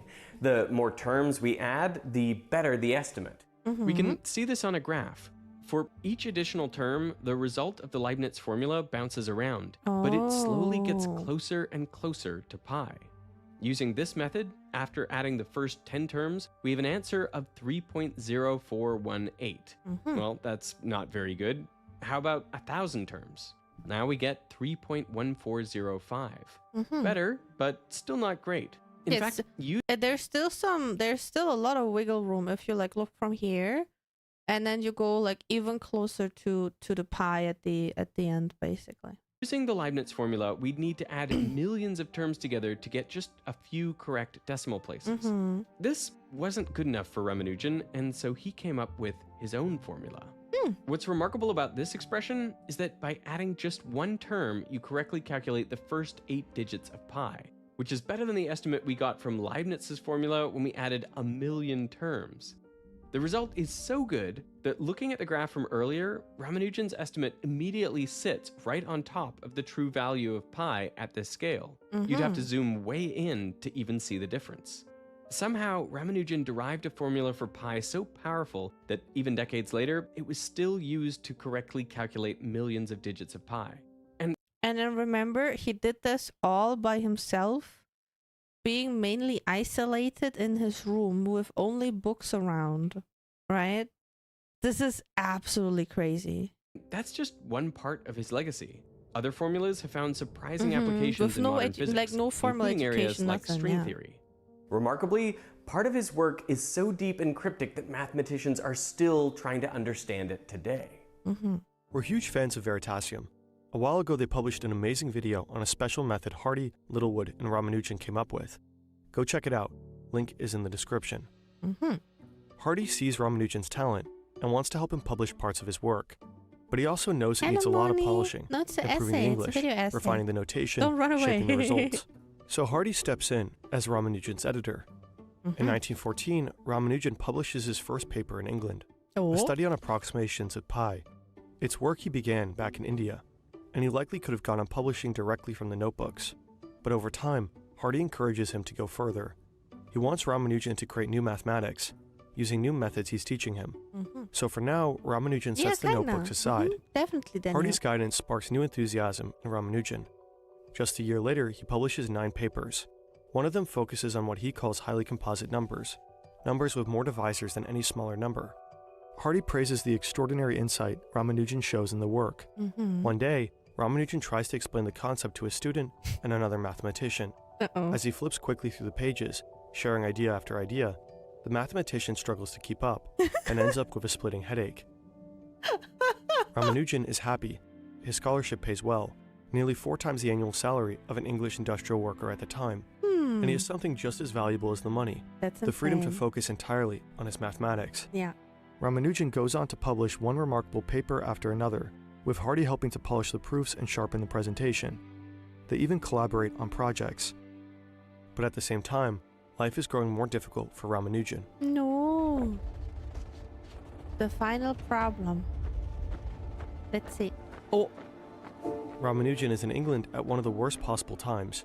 In 1914, World War I breaks out. It marks the beginning of a dark chapter for Europe and for England. Ramanujan feels the impact as most students head off to war. Many won't return. Even Littlewood, with whom Ramanujan had grown close, leaves to contribute to the war effort. In the years that follow, Ramanujan becomes increasingly isolated. He withdraws, rarely leaves his room, and often works through the night. On top of that, the English climate is harsh, especially for someone from South India, where it's never cold. One cold winter's day, in 1914, a student visits Ramanujan in his room at Trinity College, where he's now living. The room is freezing, and Ramanujan sits close to the fire. He tells his visitor it's been so cold, he's had to sleep in his overcoat, wrapped in a scarf. Concerned, the student checks to see if Ramanujan has enough blankets. He finds them neatly folded and tucked away in the bed. And then it hits him. Ramanujan doesn't know how to use them. When the I mean, I know he never had to, right? But imagine you are so smart, but you never had to use a blanket, so you don't know what to do with it. Not making a fool out of him. It's just fascinating. student shows him how. Ramanujan is deeply grateful. The war makes it harder for Ramanujan to follow his caste rules around food. Before leaving India, he had promised his mother to stick to them, only vegetarian meals, prepared and eaten in the presence of Brahmins. So Ramanujan mostly cooks for himself, simple things like rice, yogurt, and fruit. But as the war drags on, ingredients become scarce, prices increase. Eventually, he survives on little more than rice with salt and lemon juice. Oh boy. Without proper nutrition, his health begins to deteriorate. Through these difficult years, Ramanujan's relationship with Hardy becomes his anchor. Hardy turns into the best friend Ramanujan ever had, and seeing his immense potential, Hardy pushes him hard. He wants Ramanujan to go further, to reach the full limits of his genius. Ramanujan, in turn, becomes addicted to Hardy's praise. He wants to live up to it, to prove himself worthy. But that pressure only deepens the strain. It kind of became into like a toxic brotherhood kind of thing, no? Unlike back home, there's no one here to remind him to rest, no one to cook while he works, no one to comfort him as his isolation and suffering grow. His passion for mathematics, and even his bond with Hardy, can't fill those gaps. You and By 1917, Ramanujan becomes seriously ill. It's never clear what exactly he suffered from. It is just like a couple years after he arrived, right? He had so much to do and like more possibilities, and then he just started to decline. Some say tuberculosis. So sad. Others suspect it's an intestinal disease. Probably the missing nutrients were taking their toll. Yeah, most When Hardy likely. learns of this, he writes a letter to the university in Madras, stating that Ramanujan is suffering from an incurable disease. Ramanujan is sent to a nursing home, but even while sick, he isn't an easy patient. He stays picky about food, constantly complains about his aching body, and doesn't believe in medicine. Even Hardy admits, it is very difficult to get him to take proper care of himself. Over the next 2 years, Ramanujan sees multiple doctors and spends time in at least 4 different hospitals and sanatoriums. During this time, letters from his family and even from his wife become fewer and farther between. The silence weighs on him, and he becomes more and more depressed. Until one day, he simply can't take it anymore. Ramanujan stands alone on the platform of a London Underground station. A train approaches, and Ramanujan throws himself onto the tracks. A guard sees what's happening. He rushes over and pulls the emergency switch. The train screeches and comes to a halt just a few feet in front of Ramanujan. At least someone helped him. Policemen drag him out of the station. At the time, attempted suicide is considered a crime in England. Ramanujan is arrested and brought to Scotland Yard. Hardy gets called to the police station, and he uses all his charm and academic status to assure the policeman, this person is no criminal, but an absolute genius. So they decide to let him go. A crime. The officer in charge later admits that they didn't want to ruin his life. Ramanujan returns to another nursing home. Then, in February 1918, he receives a telegram from Hardy, with news so unexpected, he can hardly believe it. Ramanujan has been elected a Fellow of the Royal Society, one of the youngest in history. It's among the highest honors in science, reserved for those with truly exceptional insight. Past fellows include names like Isaac Newton and Charles Darwin. Ramanujan is thrilled. He writes back to Hardy, saying his words aren't enough to express his gratitude. But Ramanujan is still seriously ill, now undergoing treatment for tuberculosis. Oh boy! He suffers from high fevers and unexplained pain. Oh no! While still in the nursing home, Ramanujan receives news from Evil Madras. flashbacks. He's been offered a fellowship, £250 a year. It means he could return home to India and even come back to England occasionally for research. By now, Ramanujan has likely had enough of Europe. He accepts the offer and leaves Hardy in Cambridge behind, a place that gave him so much, but also left deep scars. Ramanujan arrives in Bombay. His mother is there to welcome him. Back in Madras, Ramanujan finally reunites with his wife. She'd been 13 when he left. Now she is 18. At When the least secretary some of the kind Indian of age Mathematical now. Society sees Ramanujan in Madras, he's shocked. He looks awful, he lost weight, and his character changed. He isn't cheerful and affectionate anymore, but depressed and cold. Doctors advise Ramanujan to move somewhere cooler to support his recovery. So he relocates to a town near his birthplace, and later returns to the place where he spent most of his youth. We're gonna do that Kumbhakonam. when we finish watching. This time, his wife is with videos. him. Doctors visit him, examine him, treat him, but his health continues to decline. No. Through it all, he never stops doing math. In January 1920, Ramanujan writes to Hardy one last time. He shares what he calls a new invention, Mach theta functions, and includes examples. These functions are extraordinary, mysterious, and for decades, no one will fully understand them. They would become his final legacy. By that time, Ramanujan is just skin and bones. The pain is constant and intense. His wife tends to him, placing hot towels on his legs and chest, trying to ease the suffering. Even then, 4 days before his death, he still writes about math. All I can tell you is that day and night he worked on sums. He didn't do anything else. He wasn't interested in anything else, just sums. He wouldn't stop work even to eat. We had to make rice balls for him and place them in the palm of his hand. Isn't that extraordinary? That's an On April high 26, level of 1920, Ramanujan falls unconscious. obsession of His something. wife sits by his side, gently trying to feed him diluted milk. Yeah. By mid-morning, he I mean, back then it was very normal. So you just like basically do your job as the wife in that kind of situation. But it seemed like very gentle. That was something. passes. He's just 32 years old. For him, in this universe, maths was everything. On his deathbed, he told me that his name would live for 100 years. And here we are over 100 years. Isn't that cool? What a cool person. But absolutely tragic story overall. Like, what I wonder if he didn't got sick, right? What else he would have had invented? So much potential was just, yeah, basically rotting away kind of thing after he got sick. But yeah, how did you like the quality of the video? Like, I'm a big fan of the channel. So obsession with numbers.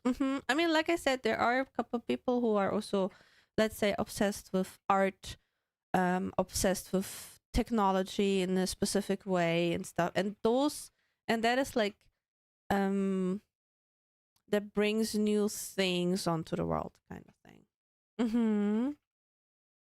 Some wives still to be loyal. Imagine how many people like this just get lost day to day. Yeah, that is the thing. Like, who will not get discovered, or who will not have the courage to reach out and like, hey, I have some cool math. Do you want to look at it? Thank you, Mitra. Right? Like, we have like a lot of people have something they're interested in and obsessed with, and how it's just getting flooded away into day-to-day life. Yeah. How it goes for intellectuals with a series of misfortune and deaths. I mean, also a thing, if you are, let's say, a scientist, right? You have to find people who basically pay that you can do your science kind of thing. You have to have like sponsors or scholarships or companies who are like, yep, if we want this research to get going, we will pay for whatever you need so you can do your research. It's kind of interesting that it works like this. I kind of get him. I am obsessed about my work, so I hope I will discover something which make the world a better place. Yeah.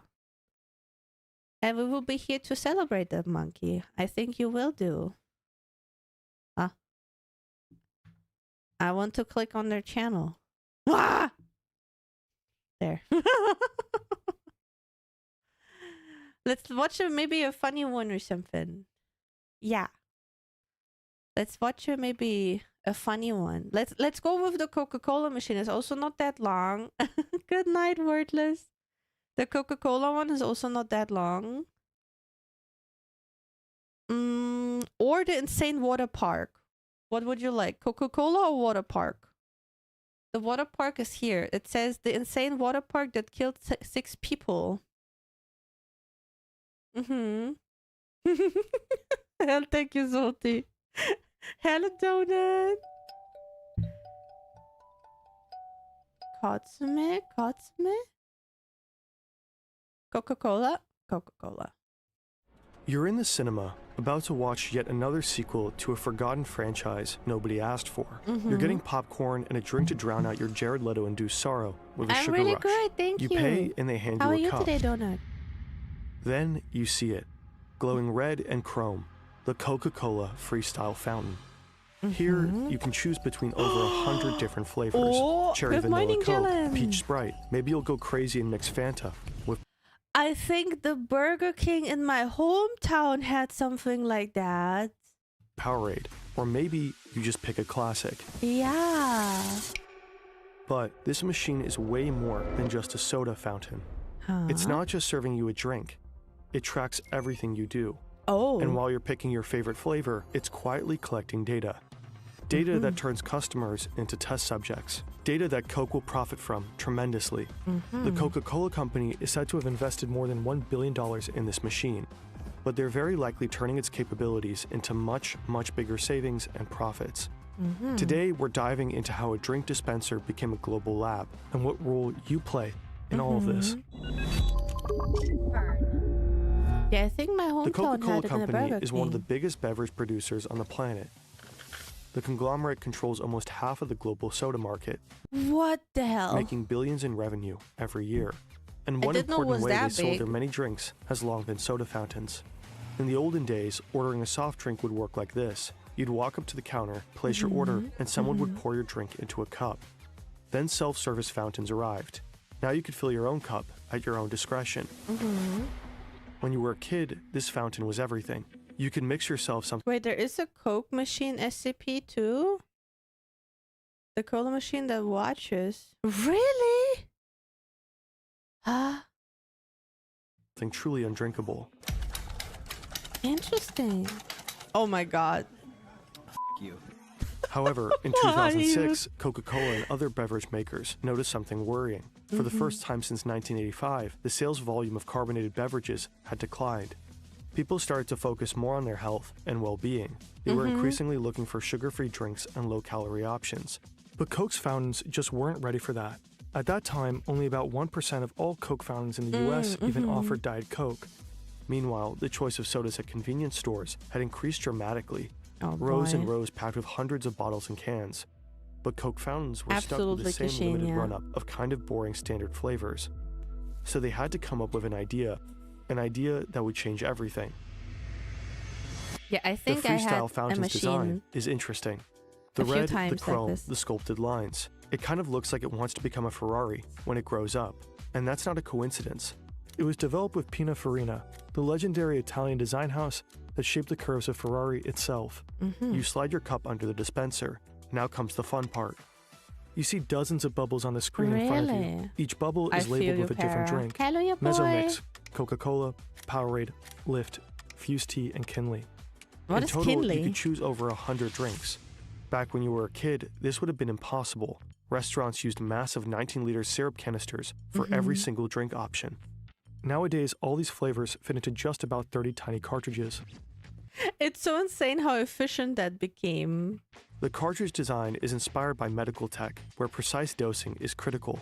Just as insulin pumps deliver exact amounts of medication almost drop by drop, the Freestyle sparkling system water, thank carefully you. meters syrup and carbonated water for each pour. In theory, every pour is perfectly measured, drop by drop, turning your drink into a precise masterpiece. But Coke from a Freestyle fountain actually tends to taste a little different from the one you buy in the supermarket. In contrast to the old canister systems that pre-mix syrup and sweetener, Freestyle keeps flavors, sweeteners, and carbonated water separate. Now, when you press the button, the flavor, sugar, and carbonated water are combined on demand. This can make your Coke taste slightly different from other preparations. Staring at the bubbly screen, curiosity kicks in. You came in for your usual, but you gotta admit, some options here are tempting. The decision fatigue when you look at the screen, man. Just like, okay, I don't know anymore what I want.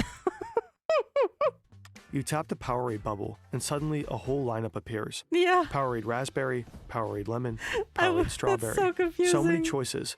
Which one to pick? You even mix a drink that doesn't exist before. You could create your own secret flavor. And won't that make you special? The Freestyle fountain is fun.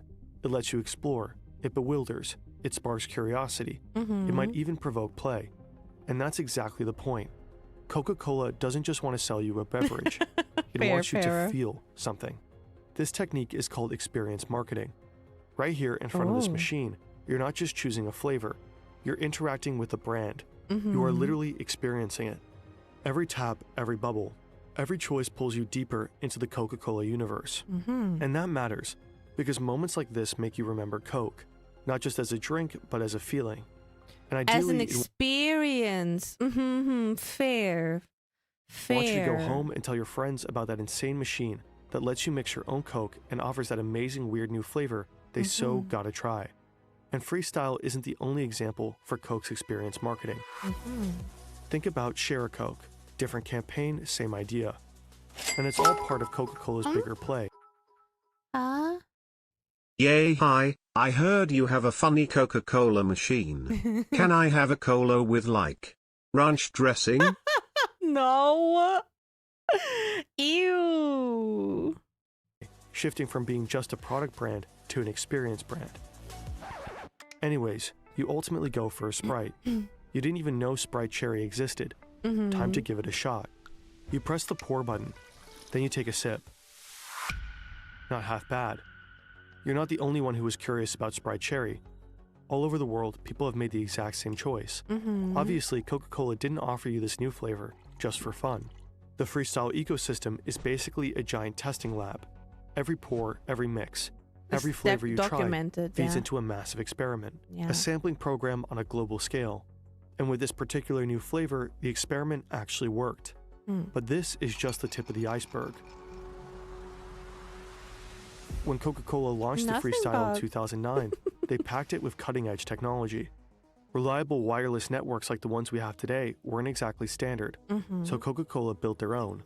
The network they created links every Freestyle machine directly to Coca-Cola's back-end systems, which are managed through SAP software. Think of it as the company's brain. It keeps track of everything happening across all departments in real time. Yeah, actually, every they single do day, that, right? over 50,000 free. It's like if an app or if anything is for free, you are basically the product, or like your pattern of what you do. When you play the game, basically, if it's in the morning, if it's during lunch, this is all data that will be collected to like improve marketing of other products or improve the product that you're using, basically, so you're like using it more. No, we're just looking at a Coca-Cola machine, but it's basically like going into that direction. Style machines send data back to this brain. They report everything that's going on inside them. Which flavors are being poured, what time of day they are consumed, or how much syrup is left. You might not experiment with your drink choices, but many other people do. That is how Coca-Cola discovered that people really like Coke Orange Vanilla, Sprite Cherry, Sprite Strawberry, and Coke Cherry Vanilla. Some of these flavors start...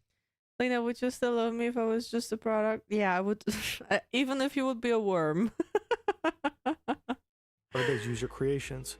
Combinations people kept if mixing it's free, again it's and usually again at the especially Freestyle costly. machine. Others like Coke Orange Vanilla It is trading with your data. Yeah. were developed by Coca-Cola. The more people got these, the stronger the signal became, and what started as a tiny bubble on screen ultimately moved into full production. Sure. There you go, and there you have the purchasable, which is more expensive technically, I think, or more profitable for the company. Then you have your on-the-go Coca-Cola can. You could argue the company might have released these flavors eventually either way, but with Freestyle, those decisions happen faster than before and might be grounded in better data. But there's more. I liked Before Freestyle, Coke staff had to Vanilla. manually check those giant syrup canisters. They probably used inventory sheets, maybe did a bit of guesswork, and called or emailed Coca-Cola to reorder.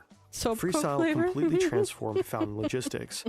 Every night, the system collects data from this exact machine and figures out how many units of each cartridge needs to be delivered to the cinema. And it's not just based on what you and your friends poured yesterday. Algorithms predict demand and even factor in planned promotions for specific beverages. The system calculates which cartridges need refilling and automatically creates the restocking orders. Those orders are sent straight to the distribution center, and from there, the cartridges are shipped directly to the fountain locations. Every Freestyle machine on the planet is quietly syncing. Yep. Think about how smart this is. I have to go deal with some of that's okay, Box. Have a lovely day at work. Be safe outside.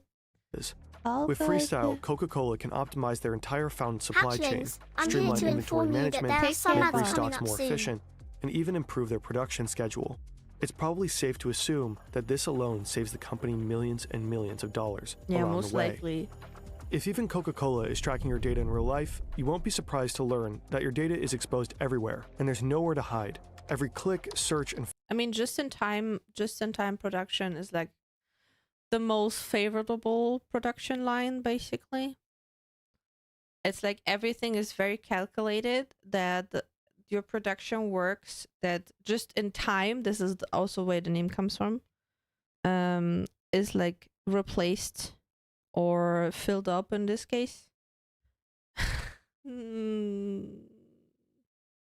Maybe, Kishin. Form you fill reveals Yeah, tiny very pieces of efficient who but you less are. resilient. that It you is had very fragile but very popular. A lot of companies use that. to look up how to spell bourgeois 6 or 7 times for your online comment war, that you don't understand the 6-7 meme, or that you enjoy mixing Sprite and Fanta. Disgusting animal. With data breaches rising every year, your personal information is at There's the smooth ad. risk. Shady data brokers sell it, scammers use it, and even steal your identity. Not that anybody would want your particular identity, but, you know, theoretically. If they did, they could take out fraudulent loans, open accounts in your name, and cause serious legal and financial headaches. This is where Incogni comes in. It tracks down your personal data across hundreds of sites, from data brokers to people's search platforms, and removes it repeatedly. I like the With channel. a custom removal feature, you can even send links to websites exposing your info, and Incogni will handle it for you. Just create an account, authorize Incogni, and take back control of your personal data. Get 60% off with our code FERNTV at the link below, or scan this QR code. Go protect yourself. Let's get back to Coke's genius machine, because, well, there's more. The data streams don't only report back. Marketers at HQ can push new campaigns straight to the freestyle. It took a while to get to this level. Whenever Coke wanted to push a new campaign or change content, it required a full software update, during which the machine couldn't pour a single drink. Not exactly ideal, considering many fountains are located in high-traffic fast food chains. So in the mid-2010s, Coca-Cola integrated AirWatch, a modern device management platform. Now, instead of sending out a massive software update whenever marketers want to roll out a campaign, they could push tiny data packages. While receiving the configurations, the machines most likely stay fully operational. They simply download and display the new content, like this Halloween special. What happens next is called nudging. A new flavor might be the first bubble you see, or a short teaser video might just catch your eye. You're still free to pick whatever you want, but those gentle nudges make you more likely to experiment. Thousands of individual recorded choices to try some bizarre Halloween flavor, all feeding directly into Coca-Cola's product development. But wait a minute. This little black dot up there, is that a camera? Apparently. Is this thing recording you? Well, Coca-Cola did plan to install a camera in one of their freestyle models. They've included it in their spec sheet and described it with the words, future capability for motion sensing and facial recognition. This way, the company... I mean, it's also like maybe gender monitoring, like if females like this more and guys like this more, right? Kind of, or like if there's like parents or how like age, like an age thing as well, just to recognize that too. Company could have tracked every smile when you mix flavors, every frown when it doesn't taste right after a little test sip, literally observing which combos make you happy or annoyed. Every reaction is data. But could they really pull this off? At least in theory. In Europe, for example, strict data protection laws such as general data protection regulations would likely not allow this to happen. In the US, however, businesses and event venues are increasingly experimenting with facial analysis and recognition technology in public spaces, so hypothetically, it might be feasible there. According to Fortune, in early 2024, AI company Quantify referenced a facial recognition project tied to freestyle. In a now-removed entry on their website, it reportedly said, each vending machine comes with a camera installed, in which an image is captured for every customer interacting with the machine. Coca-Cola's marketing team aspired to use these images to generate insights on consumer preferences and usage patterns. Reportedly, Quantify built a machine learning model to detect customer demographics. Basically, the Coca-Cola company could imagine all the effort. This is the thing, we're watching a video about it now, and which is like sums it up very, very nicely. But just imagine the effort companies put in to learn how they can sell shit to you. Right? Like there is a lot of like in the food industry, for example, there is also a lot of chemistry involved. There's also a lot of psychology involved. There was also a test for supermarkets where I watched a little essay about, where a supermarket, they wanted to like sell a new brand of eggs. I mean, it's just eggs, but it's from a different supplier, right? And the supplier was more expensive. It was almost half the price, like doubled, than the cheapest eggs that you can buy in the store. And how the store tried it is they placed, they decorated they displayed the egg cartonnage onto fresh hay, so it smelled like hay. You can look at it, you can touch it. And then they also had little speakers in the roof, which like made like little farm sounds where you have like chickens. So you have a smell, you have a visual, you have the hearing from the speaker boxes, and they sold more of the very expensive eggs than the cheaper ones that were just like a meter away. They were not far away, but the people really liked how it was displayed, basically, and that made them reach out to the higher price product. No, there is not really. There is not really a big, like, not a big difference that justifies the price difference.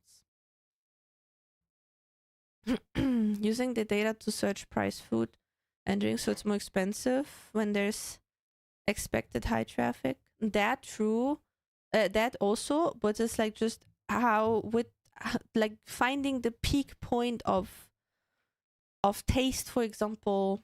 Like there are also some companies who are testing the neuro activity, like your brain activity, depending on what kind of ads they're watching, or depending on what kind of food they're eating. So there's a high demand on science when it comes to food and drink companies. Yeah, placement, smell, and visuals, and like the sound as well. And this is how you tackle a lot of things that humans basically like subconsciously, and then you sell more. It's just so weird though. Know you're a guy in your 20s, standing here grabbing that Sprite cherry. After Fortune asked questions, the post seemingly vanished. A spokesperson for Coca-Cola said cameras in freestyle fountains were just tested in a laboratory setting from 2018 to 2019. When we asked Coca-Cola about this, they did not respond. The creepy camera hole aside, the technology is pretty impressive. A single globally deployed machine expanding flavor variety, strategically pushing experience marketing, enabling hyper-detailed flavor testing, micro-campaigning, and optimization of the supply chain. You probably stood in front of one of those before and never even had a clue. But there is this one central question we just couldn't shake. If there's some kind of, like with this one, there's an experience connected to it. You have here the experience of like trial and error, to explore, to like that it's feeding your curiosity. And with the chicken, with the eggs, you have like, as you would enter a little farm shop and buy the eggs directly from the farm, it is basically creating this little moment, this little experience. And this is what makes the decision going to that experience instead of just getting the cheapest eggs. How much are they saving and making with this? In order to find out, we went down a rabbit hole. Annual reports, analytics, figures, and company filings. I need to realize no, I'm not addicted. There is no concrete data. Sure, we found a few clues here There's and there, flavored Coke. but we could barely make anything useful out of it. There are a lot of especially flavors. Because gains from freestyle are tangled up with other projects. When we reached out to Coca-Cola for comment, they didn't respond. So we had to call in backup. Enter Yannick, the team spreadsheet wizard. He dove into everything we could find. The spreadsheet wizard. Find out about freestyle and started making sense of it. His analysis is split into 3 parts. First, payback. Okay. Let's start with Coca-Cola's assumed revenue from freestyle machines. To get a rough baseline, we looked at something similar, loyalty programs like Payback. Payback usually returns an estimated 0.5 to 3% of your spending. Sounds like a bad deal for them, but here's the thing. They're getting so much data from you for doing this. Can't believe they found Chinese alt account. But like those kind of payback systems and everything that gives you specific coupons and all for free or all like paying back you slightly, basically, they do this for data and then they sell the data. It works. Because when people get a little something in return, they tend to spend even more. And while they That do, too. Payback collects tons of data Mhm. for what they buy, when they buy, and where they buy. Yeah. You can't fully compare Payback to Coke Freestyle, but both follow the same idea. Encourage people to buy and learn as much as possible while they do. Mhm. The data collected through loyalty programs like Payback enables targeted marketing and personalized offers, helping deliver messages that are relevant to individual consumers.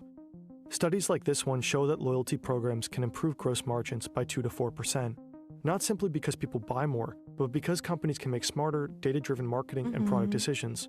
Hello, Using that welcome. logic, we can conservatively assume a 2% margin on revenue for Freestyle. This is a very rough estimate, but enough to get a sense of scale. According to one source, Coke Freestyle machines dispense around 4 billion drinks per year. Assuming an average of $2 per drink and a 2% margin, that adds up to roughly $160 million in yearly gains. Just from those machines. It is just not. This is one of the income streams from Coca-Cola. This is just that, and then imagine what they earn with all production lines. Well over $1 billion since Freestyle's inception. Second, the value of data. Back in 2015, Coca-Cola teamed up with Hivery, a company focusing on AI-driven optimization. Their mission was to optimize vending machine sales. One of Hivery's clients was Reyes Coca-Cola Bottling Co., a U.S. bottler with roughly 19,000 vending machines in hospitals across California and Nevada. Hivery's software combines sales data with machine learning and some algorithms to predict demand for every beverage in every machine. Which then they can use to improve the supply chains and save money there, for example, too. Reportedly, Reyes saw a 6% sales increase and a 15% reduction in restocking trips. These numbers suggest that data-driven supply chain management can generate significant sales boosts and cost savings. It is reasonable to assume that Freestyle fountains could yield similar results. It feels like that. Third, new flavors. Some of the new flavors Coca-Cola launched based on their Freestyle testing turned out about as popular as the deeply disappointing and unwanted sequel you're going to endure in a few minutes. Take Coke Cherry Vanilla, for example. Even though it was one of the most beloved Freestyle combos, Coca-Cola decided to not produce any more in 2024 due to declining demand. Freestyle may help spot promising new flavors, but it doesn't seem to be foolproof. Out of 4 flavors brought to the market, 2 did not survive. This doesn't necessarily mean they were bad investments, just that they weren't long-term hits. Coca-Cola may have overestimated how representative Freestyle users are for the broader market. Again, our request for comment went unanswered. While Coca-Cola rarely publishes concrete sales data for specific products, we found a number for one of their newer non-Freestyle Sprite products that shows the potential of this market. Sprite Chill generated $50 million in sales in its first 21 weeks in the North American market. Again, it's hard to estimate the total profit the company may have made through new flavors that started on Freestyle, and how important the found data was for their success. Wait, how does it taste like, Sprite Chill? Does someone know? They can have all my data they want if I get good stuff to drink. I don't have anything to hide. I mean, the thing is, SCP, how do I say that? I think it buckles down also how responsive you are to marketing or to advertisement. For example, like I don't mind. I also have like this payback stuff, you know, and it's like a great way to save money. But I don't care if they send me anything marketing emails, or I just delete it. I still look at it in case there's something I need anyway, but I very rarely buy anything that I don't need from those kind of marketing emails and stuff like that, like those newsletters. Mint. Oh, Mint could be maybe. Success. But looking at all 3 aspects of Yannick's analysis, one thing is relatively safe to assume. But a lot of people are very responsive to those kind of things.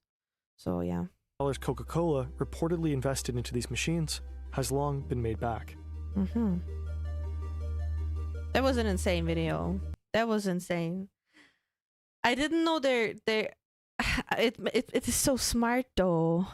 It's so smart in terms of like just to have seasonal flavors basically. It's cherry lime. It is kind of creative in terms of like how you learn. And then let's just say like with the Halloween thing, let's say you want to release just it for 2 months, like a new thing, right? And then you can use the data that you got from there and like have, okay, here you have the new Halloween flavors or the new summer special, whatever. And then people think it's like low demand. You kind of create it that way as well. And then for 2 months it sells well, and then you just dump it again, which is fine. It's like mint oil or something. I mean, yeah, mint does have that effect kind of a little bit. That was a great video. That was a great one. I'm still sleepy. Can you watch a movie trailer? That one. Hold on. Yeah, let's watch that one as the last part. The revenge. Is it in English though? Sure, yeah. हिंदूवादी डरपोक कौम है पड़ोस में रहते हैं हम कूदे भर का जोर लगा लो और the music is nice. हिंदूवादी What the hell? I have to be careful with the copyright though. YouTube already got nuked today. YouTube got already nuked today. Hello Kitty, why so red? It's like a high-packed action movie, isn't it? Yeah, it's really action movie. What the hell is going on? I'm just clicking through because of the copyright stuff. I don't want to set up YouTube again today. The recoil of this thing though. Good night, monkey. Sleep well. Lena, what was your cursor just now? What? It was here on the thing. What do you mean? Thank you, Donut. Huh. It looks super big. action. Impressive. Yeah, that is, yeah. Holy moly. That seems like a very intense movie, I have to say. This was Leo's situation. Yeah, absolutely. So do you wanna, should we yap a little bit and build my flower? Hello, Kippy.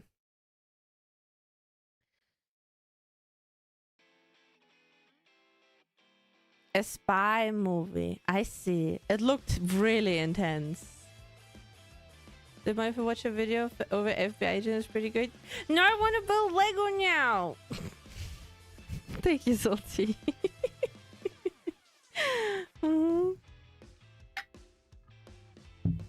I have to be careful with those things.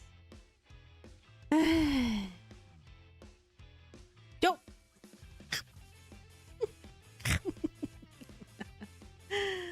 Build Lego now. Keepy, what are you doing? Yeah. They still do. They still do. Thank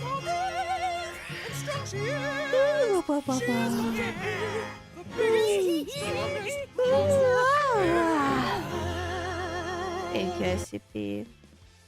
Are you done digesting? How about stretching?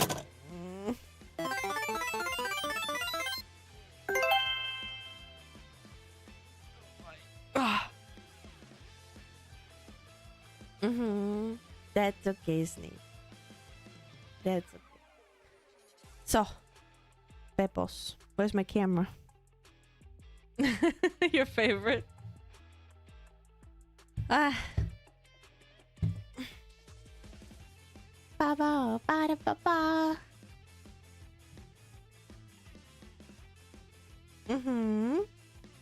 Enjoy my daily news streams. What did you have for Ramadan dinner today? Was today another dinner, or did you just had like regular dinner? You know that outfit, don't you?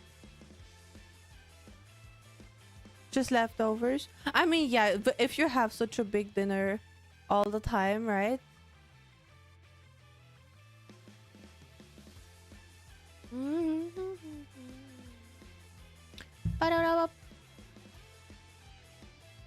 Oh no!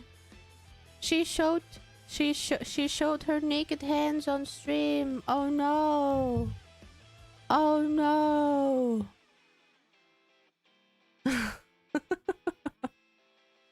Oh no! Ooh. Ooh. Ah, papa. That's what you get. It's all over. Bye bye, Kishin. So, this is what we're gonna make today. Huh? Ah, ba ba ba ba ba. Where do those hands live?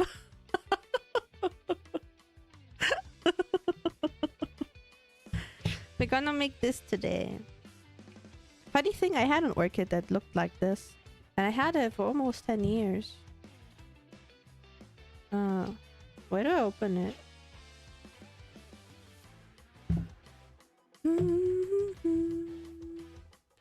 Oh no, my immersion? What happened, Bob? Wait. Don't they have like a... Ah, I see. There. This is what I was looking for.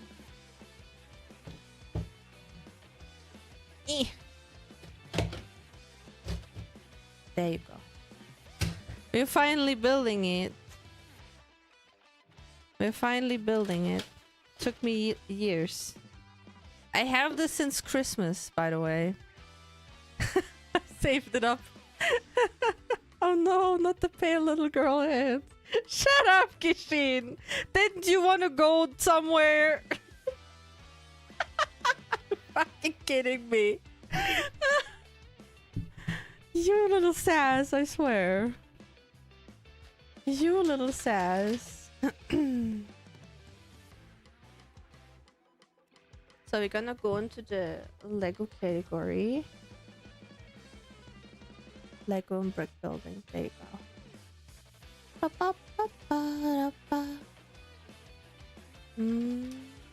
Oh, Buck is... Oh, I thought you are. Oopsie daisy then. I just have two packs this time. And that is like the third flower from the series.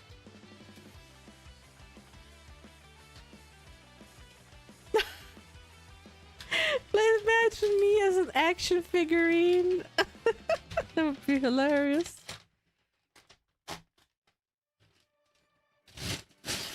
That would be absolutely hilarious. Is that an affiliate? It's an orchid.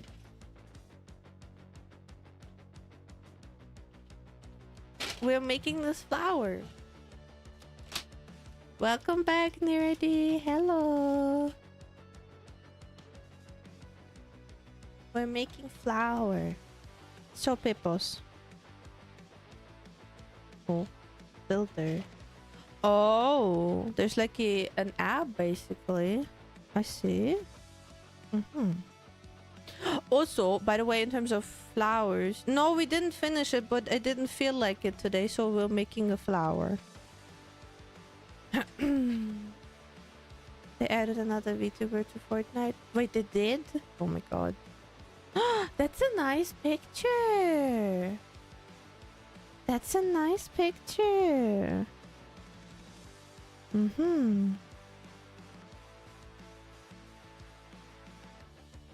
Baby's first time. Shut up, Kishi. Oh, you are sometimes something. I have a question. Since we did the video watching for first half of the entire stream, how did you like it? Was that something you enjoyed? Like overall watching videos? We don't do that much often anymore, so I felt like this is a good way to test. It was nice. Very much. It was good. It was interesting, especially because of the math guy. Okay, you boy. It was okay. Was education? I don't mind learning something new. I mean, it doesn't have to be the Fern channel all the time, but maybe like that we because I told you that I wanna restructure the streams a little bit. So I'm testing here and there a little bit. Right. I'm testing a little.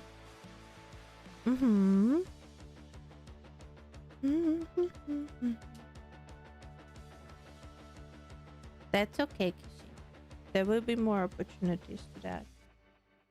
So I need 4 of these.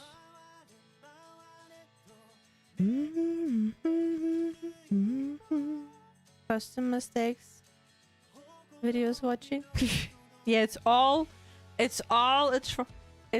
trial and error to improve the streams. Just thinking about it, some people are definitely looked down. There could be geniuses and we wouldn't know, but people still treat them like they're nothing, sadly. Yeah. This is like basic respect should be so normal. Basic respect should be so normal, but it is sadly not.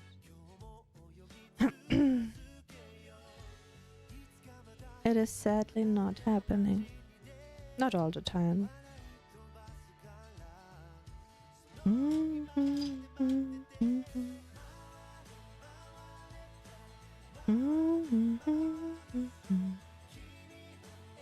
She's collecting data of us, guys. Hello, Star Gold. Maybe I do. I mean, yeah, boy. We do. I do have the goal to improve the streams. So I'm not collecting data. I just straight up ask you. I just straight up ask you. That's the difference. I'm not doing it like a sneaky way like Coca-Cola. That would be something.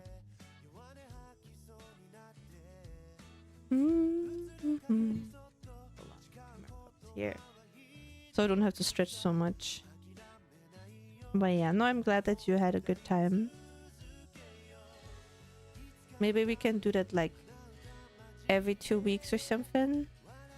She says with the files of all of us. It's a rumor. I'm just feeding into the rumor.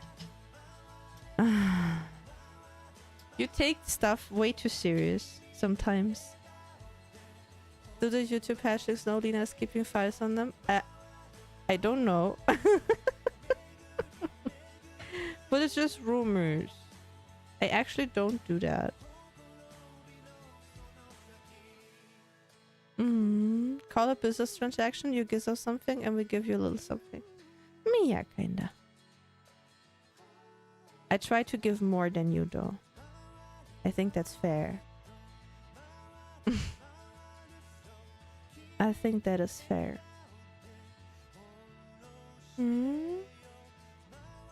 Shut up, Kishin! Flashbang hands. Why you don't take a picture of your hands and show it on Discord, huh?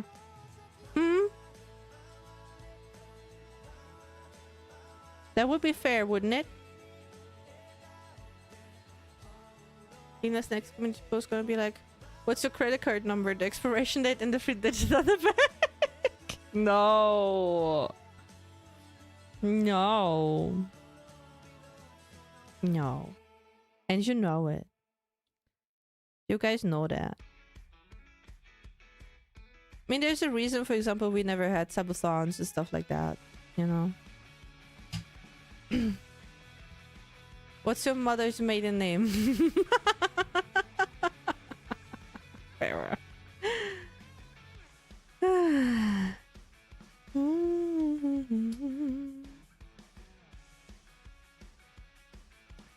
Nah. So, I think I proved many, many times that we're not going in those kind of directions. Hey now, Lina, I don't show that for free.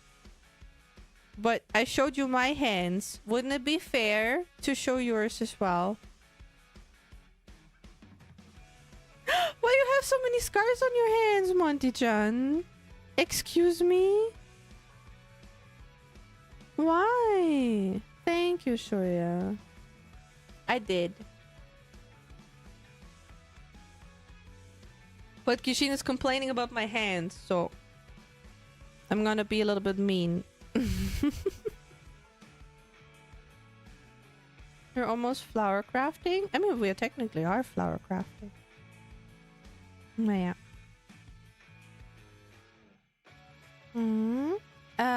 So this one, yes. The old one didn't know.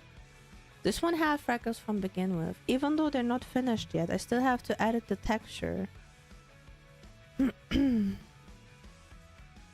Technically, it's still a work in progress. Next community event, everyone show their hands. Yeah. Pretty interesting, Christine. Kishin, Jillian also want to see your hands. I mean, I say that, but I can't literally just take a picture of anyone's hands and post. Yeah, with Kishin. That wouldn't be fair. That wouldn't be fair, would it? Also, my hands are still, as you can see, I still have color from the Holy Festival and a little bit dirt under my nails from gardening today.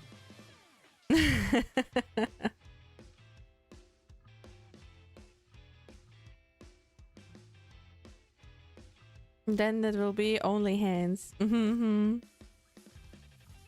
already have bubble gloves. I mean, yeah, you shared your fair share of stuff, but Kishin is complaining about my hands, so... True, Para, you did when we did the comparison, right? Hold on. Here. Because you complained how small my hands are in terms of the controller. And then you posted your pictures.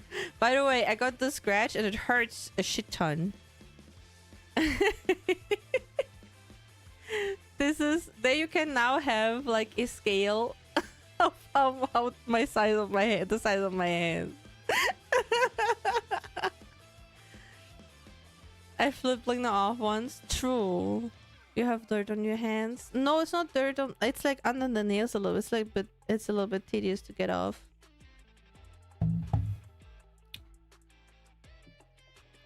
The controller pictures. Not. No.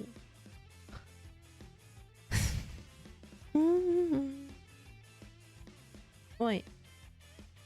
No. Get back. Never quite realized how big my hands were till I held the controller in comparison. See? See? Stop calling my hands small. Hello, Dyram. Dyram, I love the cafe picture today. Thank you so much. I loved it. I hope you had a good time. You can't hit triangle without straining your thumb. Hold on. No, it's like perfect. See? It's perfect. I'm straining it a little. When I want to touch this pad, I need to like reach out a little without touching those two. I have to like stretch it a little bit. But the triangle is fine. I do see boo boo. Would you like a kiss on it? I have boo boo everywhere, Kishin. I have like here. I have the other one healed. I have one on my arm. Lena is right, guys. Stop calling her hands cute or small. She has the hands of Russian bricklayer. The dirt proofs it gem. Okay, my guy. Okay. Oh, I'm a Russian bricklayer now.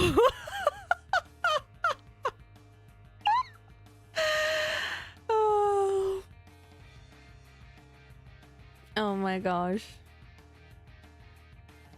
This fact doesn't make it even cuter though.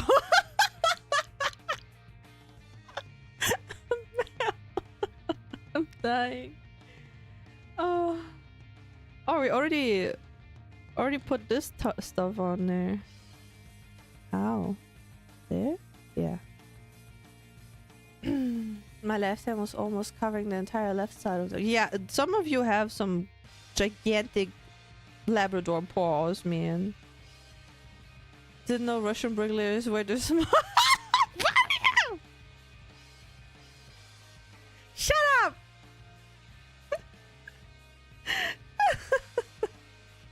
Kelly, I bricked up. What the fuck? No! Don't, they're bullying me! Help me! Hello, welcome! How was your debut? Welcome me! Not the bullying again. Yeah! Those assholes bully me again. They called my hands bricklayer hands. Oh, how was your debut? Thank you, Suda. I hope it was fantastic because that's what you deserve. Yeah. Good. I need to watch the VOD a bit later. I hope you publish it. Don't forget to publish, please. Hello, welcome. My name is Lena. I'm a dragon. We do Lego today because I ate so much I can't function. We actually had to do a different Lego, but I'm just too full.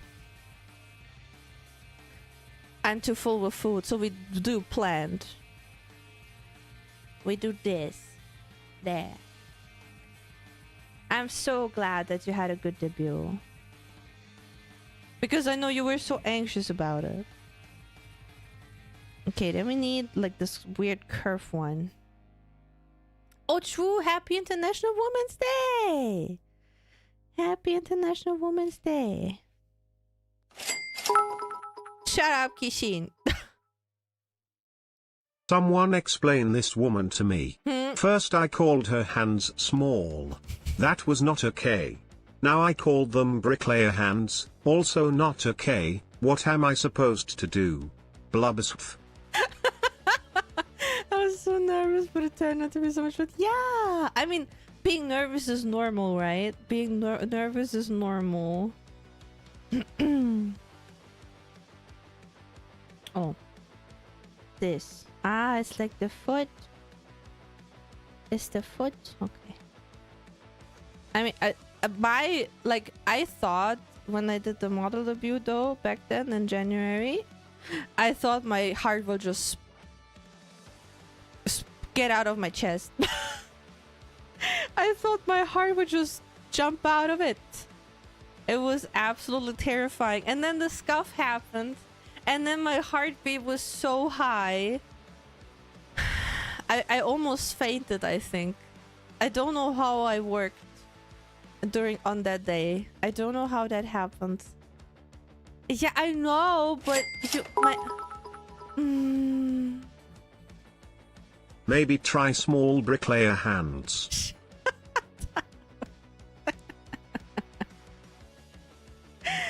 Oh. Nothing worked, and I worked so hard on it, and then everything was just confusing, and I was about to cry. But yeah, I'm really happy. I will check it out later. See, SCP gets it. Ha! Like a gnome who's a brick. But see what they do, though. See what they do to me. But see what you're doing. I'm happy too. But if you need to take a break because you have to rest your nerves, make sure that you do that, right? You are not forced to be here. I want you to be well and comfy. And now you should rest after that stressful but very, very amazing event of yours. Make sure if you need to raid and run, absolutely fine. Absolutely fine.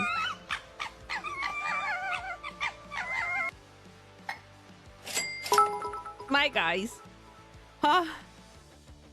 To every women and PPA who feel like a women, Happy International Women's Day, especially to you Lena Linaps one Lubbers Linap. Why me? I'm an 80-year-old guy with a voice changer. And we all know it. Yeah, do that though. Do that. Sleep well when you go to bed. Thank you so much.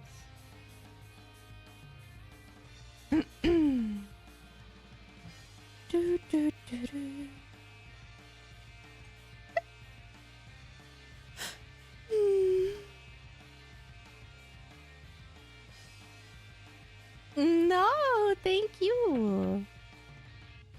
That doesn't matter. As a female VTuber, you feel enough, woman. Mwah. With hands like those, you can fool everyone that you're a guy. True, technically my hands dogs it that I'm not a guy. So stupid. Oh. I place it like this? Hold on. Okay, was it like this with the others as well? Oh. Oh. Maybe you're a guy with girly hands. Yeah, true, Kishin. Those right. Maybe I'm a guy with girl hands. Maybe wait, what do you call it? Tomboy? Is that correct? I'm a very old tomboy.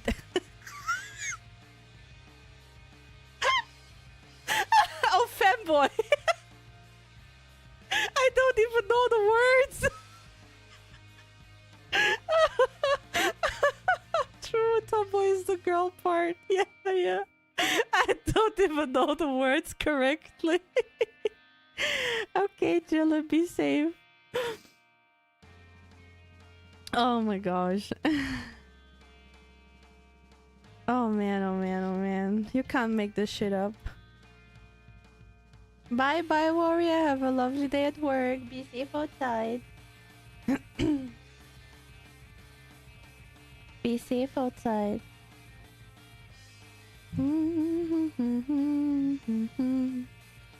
We don't need the degenerate tomboy fans. We already have the cat girl lovers, the thigh saves lives crowd, and the obscure porn appreciation folk. Lovers Kishin. Hello Indy, welcome. Thank you for the raid. Playing DLC today. Oh no. I still hope you had a good stream. I still hope you had a good stream, my guy.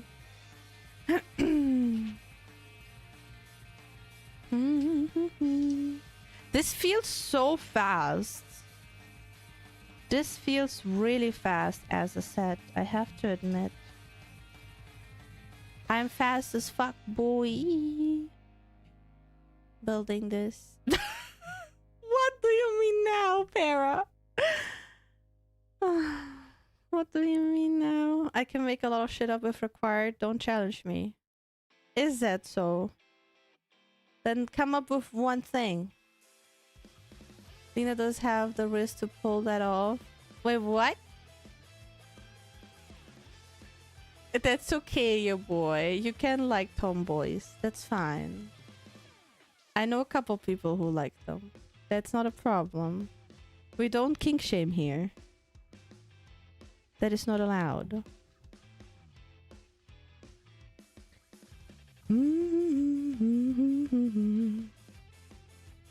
I need 4 of these. Ooh. See, Nerdy and Para also like tomboys, your boy. Don't worry about that. And the pink stuff.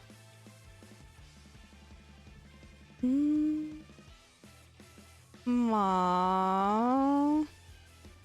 Next stream will be great again. Don't worry. Who doesn't like tomboys? See, Suna also. Para likes everything.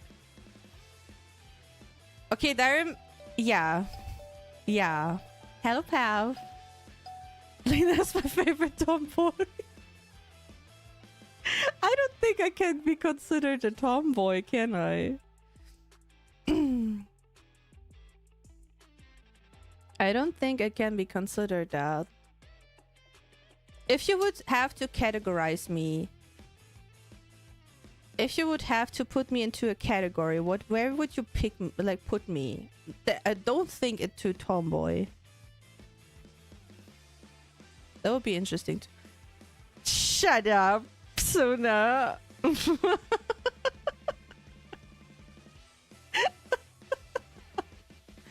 You have some tomboy traits, definitely not. Wait, what?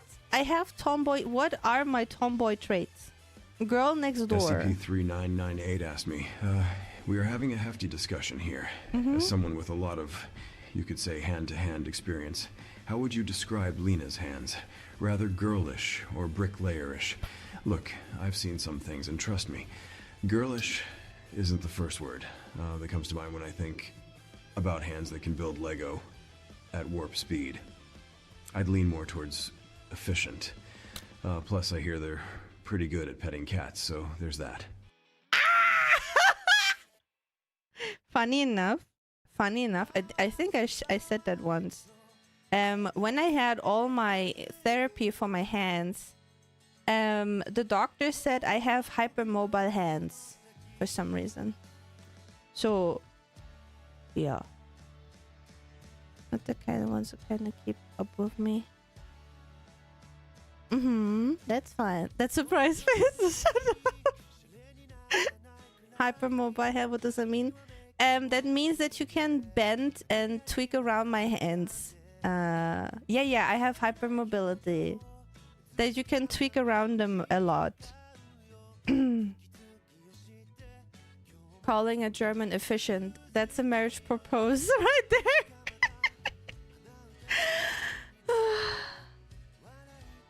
Imagine marrying Leon. And then you have to deal with the stupid infection. Hypermobile? But can they catch this?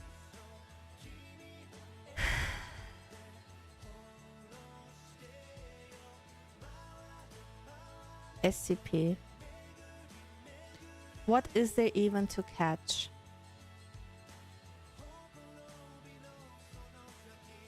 Yeah, I can spare it.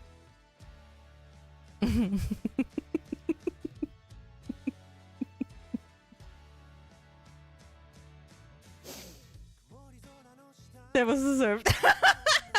Good. Oh. I saw how your filter worked there. It really did. It was like, okay, what would be appropriate to say now? Oh. Yeah, absolutely, Indy. Absolutely. Yes. You're going pretty late with stream? No? No? It's 11. No, not 11. It's 10. It's 10:49 right now. What do you mean? That sign, a few seconds of silence, and then yeah, I was just processing like, okay, what would be okay to say? How can I be funny but not hurt his feelings? The processing was so intense. Yeah. It just had a loading moment. Oh. I mean, can you blame me? Can you blame me even?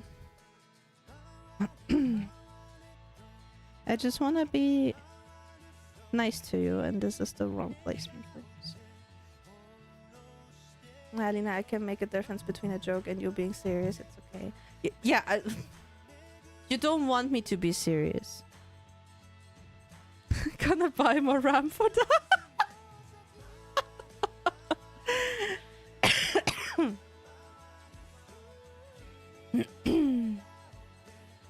Yeah, we need more RAM for that.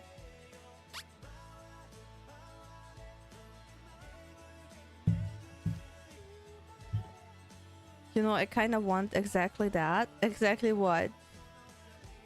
Unfiltered Lena one day. The thing is, I have a hard time. How do I say that? I mean, unfiltered is one thing, but it is sometimes hard to find a stop, kinda, you know, like where it is too serious. The balance there is very difficult for me sometimes to be on, so I prefer not to go there that much. We don't want you to be serious, we want you to be Lina. Monster guy. Don't be like this, like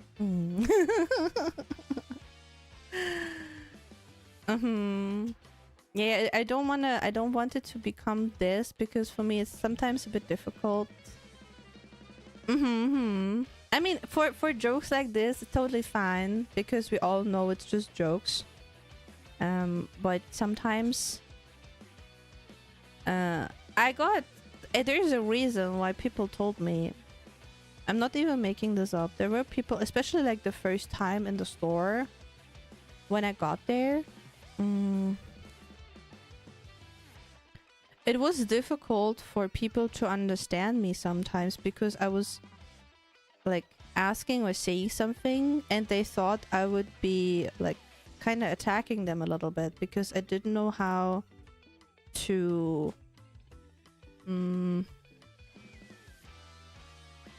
like the tone of my voice was so serious that they thought I'm really upset and mad at them, basically. Even though I wasn't, I was just saying, for me I was just saying something normal. But there were some situations where there was a misunderstanding that people thought I'm super serious and got upset about it.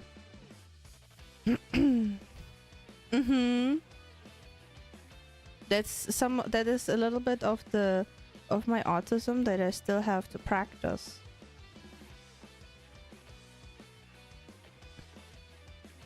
Like we all had like our quirks, and we had to learn how everyone is, basically. So in a way of, yeah, we're just joking, it's not serious. And now we're joking a lot, right? We now joke a lot. But even sometimes where I'm not sure, I add that everything is a joke and stuff. So I'm like disclaiming that everything is a joke. Good night, Monty-chan. Sleep well, sweet dreams. Have a safe travel tomorrow. Yes, I'm sometimes very blunt. That is a good way to say it, Para. Thank you. I'm sometimes very blunt, and even though I don't mean it, I just, for example, like want to help or something like that, or I just want to explain something.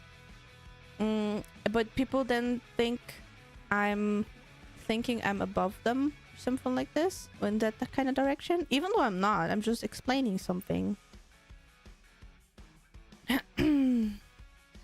I can always be a punching bag if needed. I can take it. Lena could never punch me harder than I can. As long as I told it's a joke, I'm good. Although if Lena really did seem to upset me, I would need to ask if she's okay. Oh, you're so sweet, Spirit, but you're not a punching bag. You should never call yourself like this. Self-disclaimer. I can kind of see where it comes from. By now, I do read a lot of from the way someone says something, pronunciation, fashion, expression. Yeah.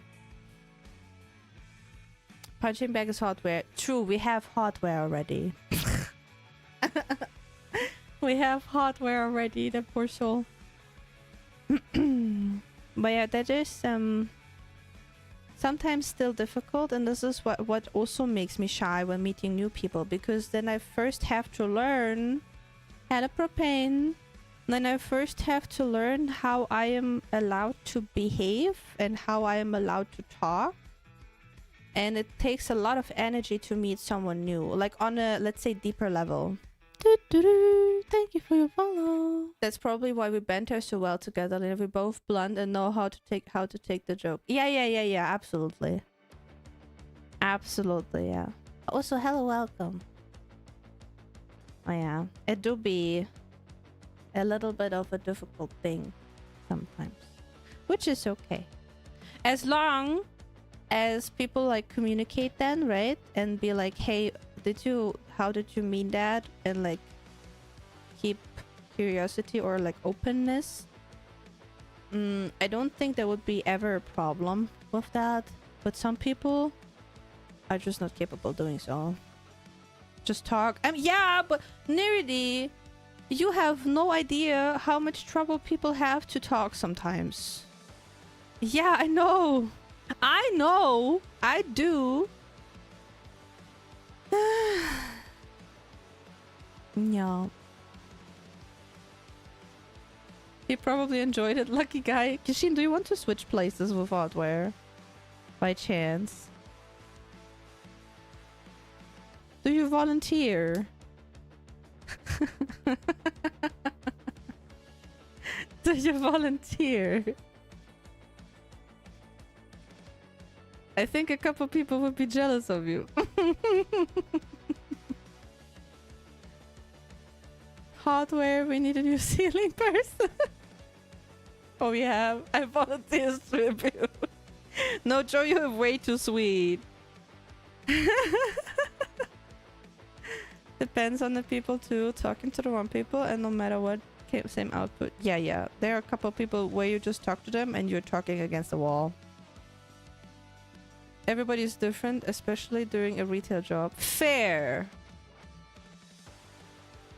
Thank you, Dan. Daylight saving has apparently shifted. Oh yeah, you had the shifting. Absolutely, yeah. Hello, Cartman. No, nobody was talking about nudity. Bye-bye, Dan.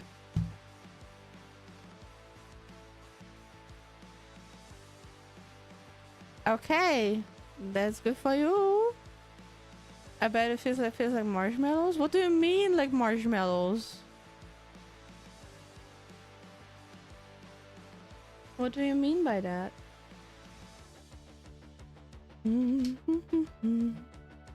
So now we put this ones on the sides. It's so quick, actually. I'm getting so used to those.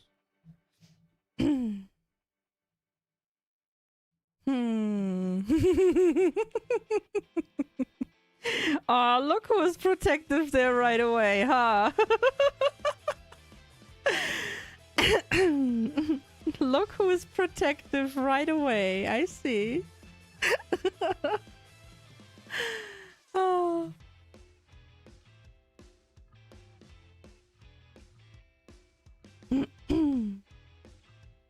Your soft, squishy, pale brick hands. Oh, with my I'm not sure. I never punched a person. Like with a fist, you know. I never did that. Fancho! Hello! Long time no see. We're making this Lego flower today. It's an orchid. We're making an orchid today. How are you? How are you doing?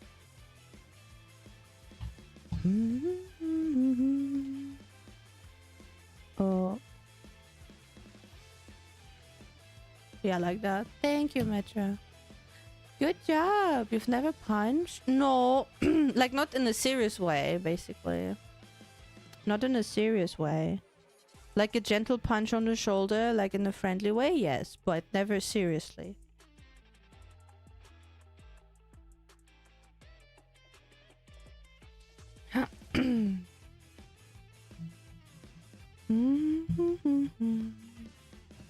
We're almost done with the first bag. Holy shit. I never punched either. I heard that punching someone, like seriously, really hurts. Is that true? I think so. In movies it also starts to look like more real. When they punch someone, that they have some pain.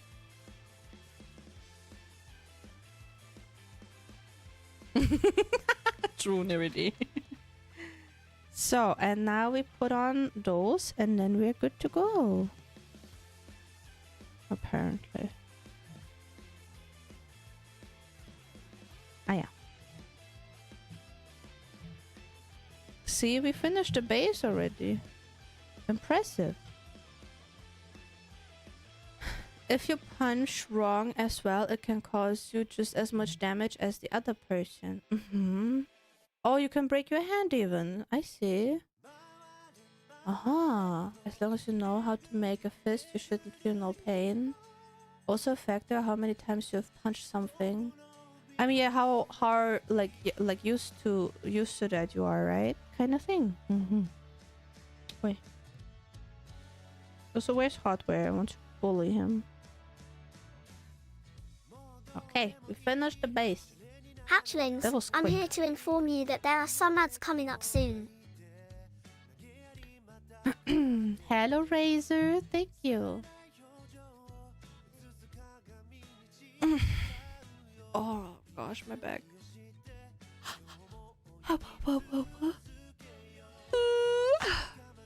That's why you rather punch with your elbow. Is that so? Uh-huh. I didn't know you can punch someone with your elbow.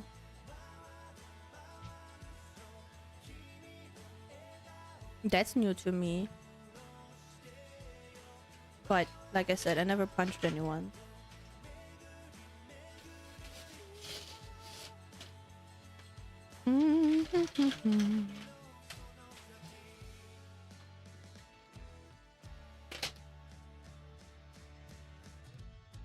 We have 2 little bags here.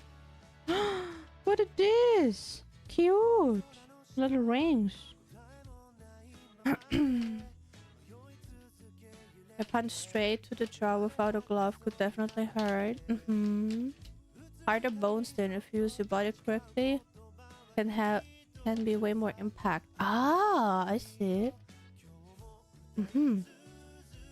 Interesting.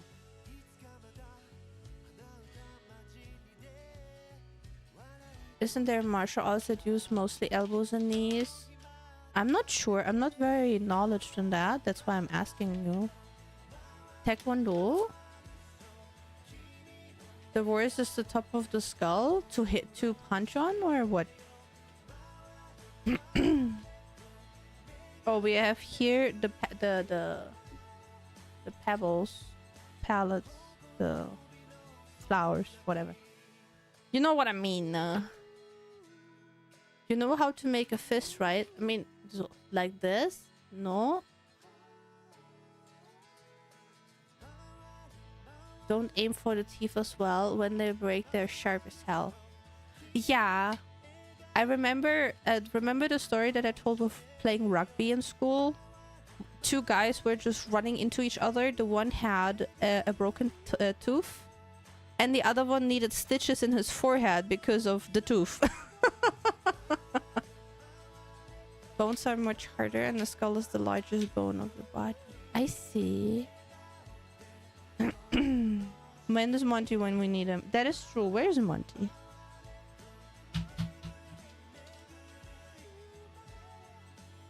Oh, Muay Thai is with the knees and elbows. They're also pebbles. But I need something in here.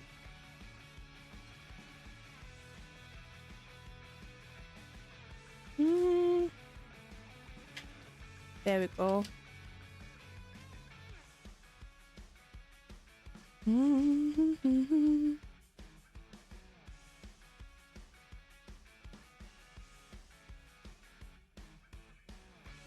There. Woo!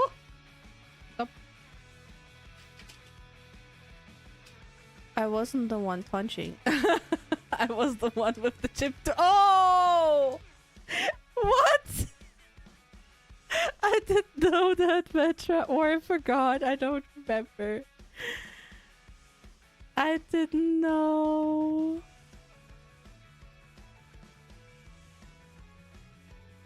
In what kind of fights were you involved, Metra, huh? In what kind of fights were you involved?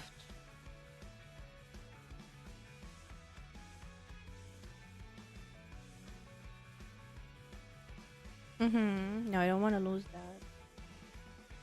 I can't see, it's so dark. I need this one. I need to do this. Okay. And one green one. None that I started, but I did end some. Aha. Metra has a chip tooth too.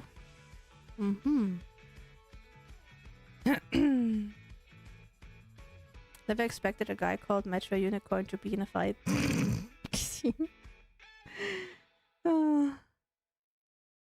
I don't think I never was in a human fight involved.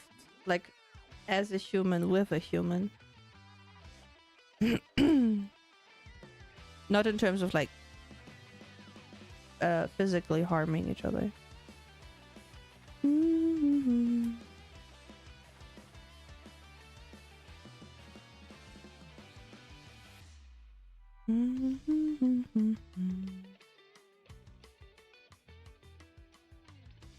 Interesting though. I wasn't in many fights as a kid, but the few I were, I definitely ended. That's for sure. Really? I shouldn't be concerned on conventions. I just have you guys around and then I will be fine. We will not have an Emiru situation if you are used to ending fights.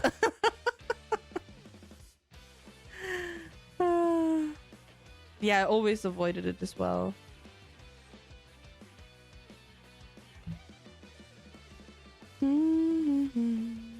Wasn't a few too, but they can't be considered fights really. Never chipped a tooth, no big deal. I'm just perfect. We have another Yonta just on YouTube. Best way to do a fight is to run away. That's fair. It is totally okay to not want to be involved in it.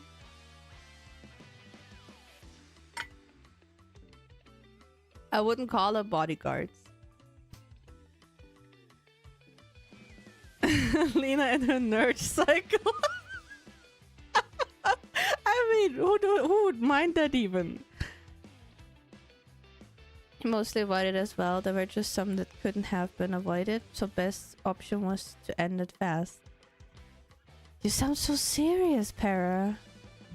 You sound so serious. I don't know what to think. How did you do that, Kishin? How did you chip your tooth? Oh.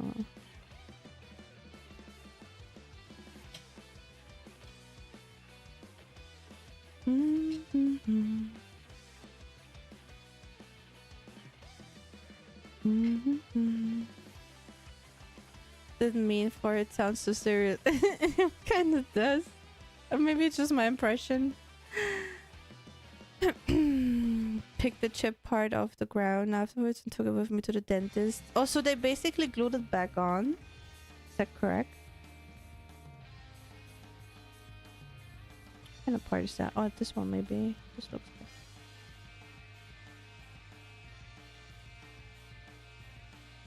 Oh, bike accident. That can happen fast too, yeah. I can see that.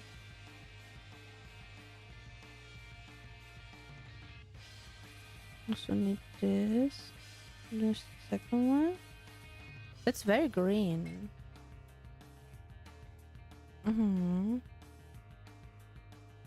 I live in a big city and I'm in a lot of pubs. How do you even get into those situations even? Yeah, I don't know either. I don't know either. I mean, what I know, there was one moment in a school. I think it's like around the age of high school probably. And there was a huge crowd of people gathering on the like on the area in front of the school, basically, where you have your break every time. And even teachers were like rushing there because two guys who always are like, they're just the one of them is the bull, the other one is the red piece of clothing or fabric. They're just so aggressive towards each other, and then they got provoked, and then they just started massively attacking each other. Even the police came over. It was just like a movie fighting pit with all the pupils around it. Basically, it was insane. I don't even know how that can. But they just hated each other so much. And then police came even. I think one even got a little bit of blood from the fight.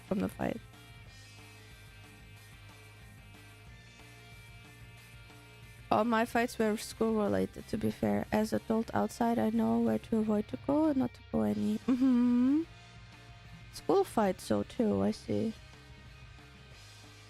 Hello, Jellen, welcome back. So we need that. Oh, mine was school related as well. Interesting. What kind of schools were those? What kind of schools were those, man? Oh, we're making the leaves, I think. Hello, Posterkuchen. Welcome. Not a great one, that's for sure. I mean, I was on one school with the blue light, if you remember. Right? Don't forget that thing. A fight happened like every day at my school. We had police officer permanent. Holy shit. I don't know how to feel. I mean, I felt so weird after I found out about the blue light in the one school I went. Right? Because it just feels weird. It just feels a little bit off.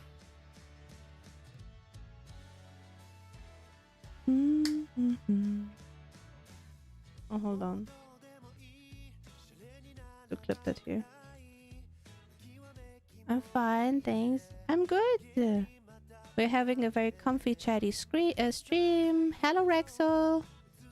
We're just comfy and chatting, sharing experiences. It's actually really good. I'm having a blast. Thank you, Zolti.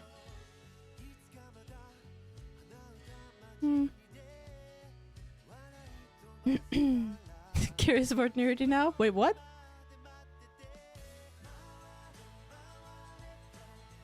How did you... Wait, hold on, nerdy. Story time. Story time. They forget that a chunky kid putting all his weight into a punch hurt his hell a lot. Yeah, I can see that. Yeah, that's the leaves. That's the leaves of the orchid.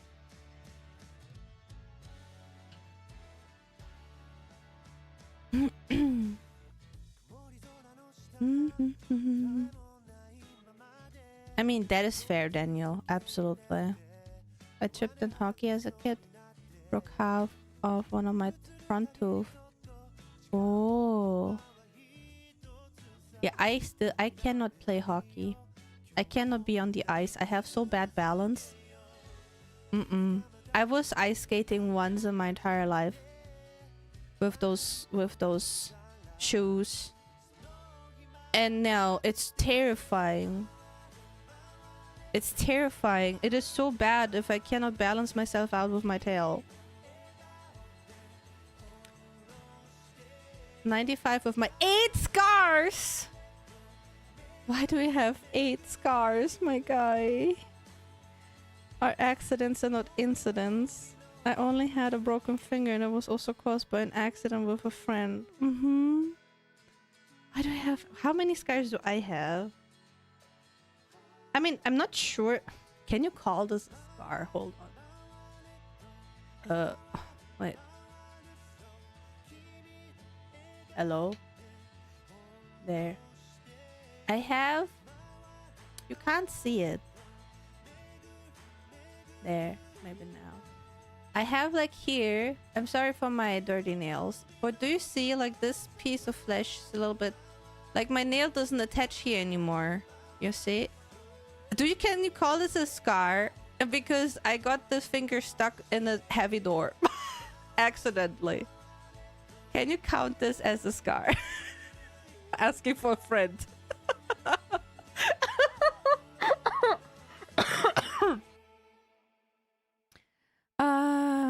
Do you know why so many VTubers wear gloves? It has different reasons. Some use it for protection. For example, if you have tattoos on your hands, that make you recognizable. Some do it for just feeling a little bit more anonymous. Some do it because they have to, because of their corpa, if they are corpa VTubers. Like, I think a few Japanese corpas wanted that back then, at least. Many reasons. I personally don't. I don't have anything on my fingers that make them recognizable, so I mean, yet now I have this, but you can't recognize it that far if you don't look at my hand very closely. For you, we will let it count. Thank you. Don't even get me started with scars. I'm surprised that I only get 6. How? Wait, I have... Hold on, but before I read Nerdy Story, I have one scar that is almost not appearing anymore. It's like here. It's from my cat back then. I have the finger one. I have one on my knee, but I don't remember from where. And I think that's it. Right?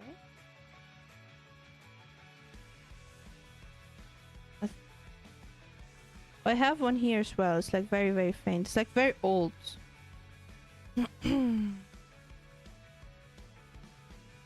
Don't tell me it means people can track you type. I mean, people can track you for many things.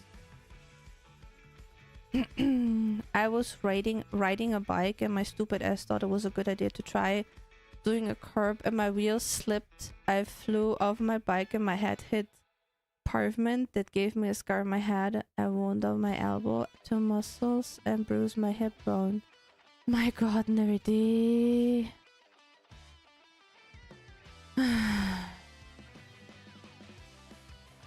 I don't even know what to say. Depending on the VTuber, a few reasons.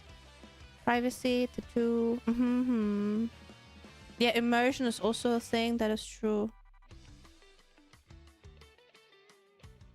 Really? Are you sure about that?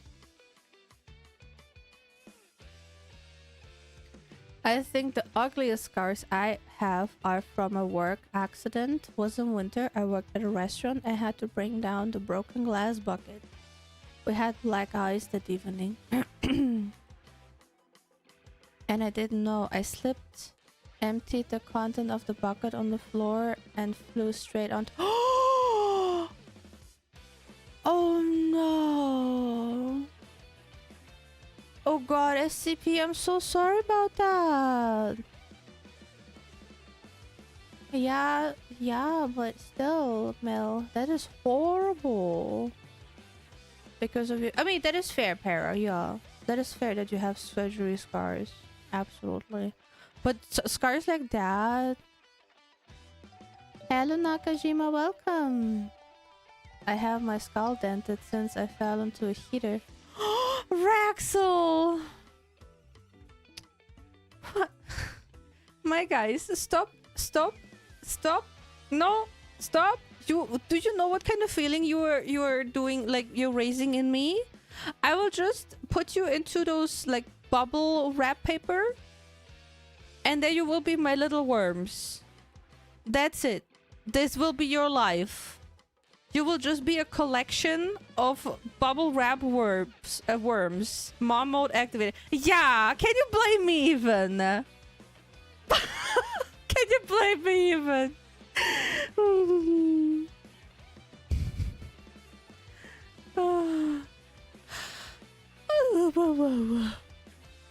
Worst part was my elbow because of the scab on my elbow was the most annoying one. Was hard healing itself. Fair, yeah.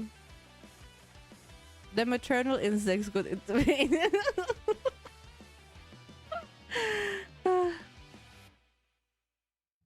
Can you blame me even, man?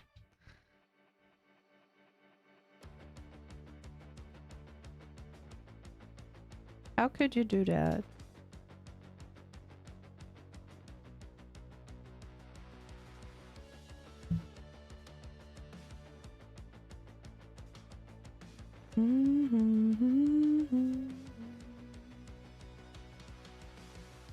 Funny you mentioned mom. I got one scar from my mom actually. We were rock climbing and on the way down she tripped on a rock and hard landed on my skull. What the fuck? Oh.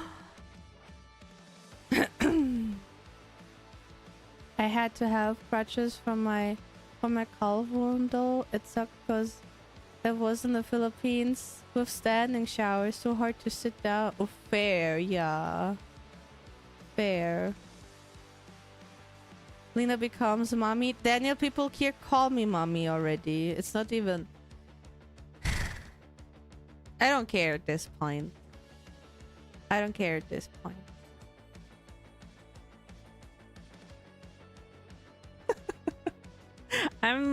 Sometimes I am, Kishin. Sometimes I am. Yeah, I mean, Mooney calls me mom, and Tim calls me mommy, and Sugar calls me mommy.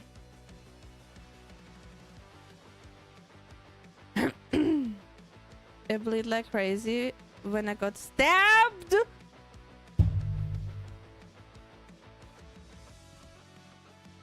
What?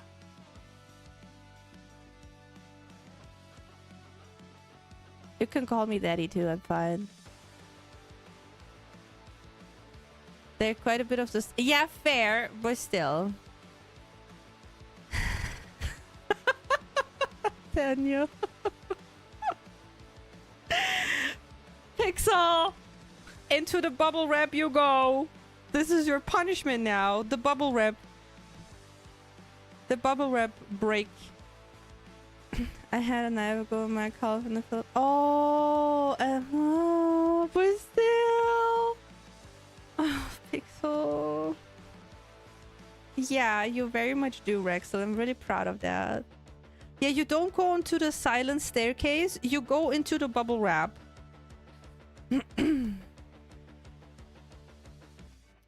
I was once going coaching and to home with my dad. Electricity pole just a few feet in front of us and wire split open. Gosh, yeah, what? You all are going into the bubble wrap. This is your fate now. I can't handle this. It's bubble wrap time.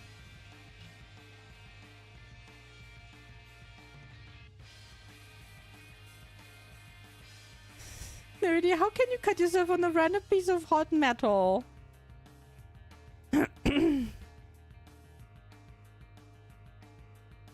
This is I don't even know what to say anymore.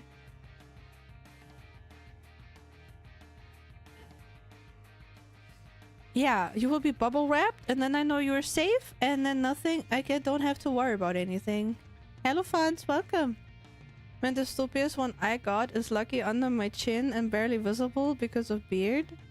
Was small kid, played chase with my sister at home, nose started running, I didn't want to give up, so I tilted my head back so I didn't snort all over the place. Full hit on the door frame. Metro. Metro. I want to call you smart, so please don't make it so hard. Oh. Hello, Evan. Welcome. Evan, they're bullying me. I want to shut up. Evan, they're bonkers. Welcome, welcome.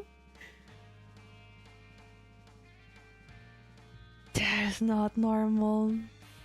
That's okay, Rexel. Enjoy your time with your friend. Bye-bye.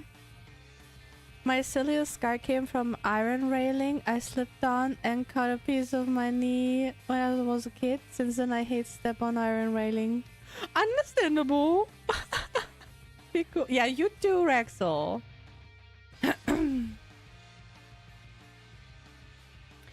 You too. Huh?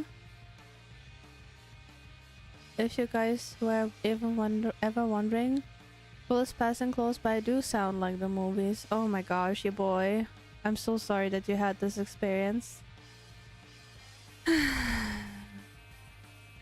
Yeah, absolutely, Kashin. I think capturing your boy is not possible at this point. Trying to capture your boy is not possible. I recounted. It's 9 visible scars, 11 counting, 2 that have sort of grown invisible. Fair. I see. Only a few hours to even recognize I bleed like shit because of the blood soaked total in your— Ew. Interesting. We put the leaves on the thing. It's like I can fly.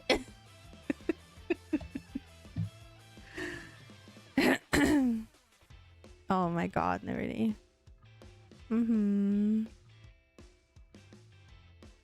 He's like Sonic. Yeah, a little bit. Yeah, you can't contain him. Definitely not. Funny enough, scars are beautiful small talk topic. fair. Yeah, they do be. I never got serious scars or something, but I bumped my head with a small bell as a small kid once. Nothing serious. But that's so... Oh, Daniel, that's so cute. Thank you so much. I feel much better now. I feel much better now. Yeah, boy, you have to compete with Yonta, though. Yonta also says he's perfect. I'm not sure if we can have two perfect people. I'm not sure if we can have that. Is that a fight a moment? Does this guy is one non-surgery related? Mm-hmm. Grants your glass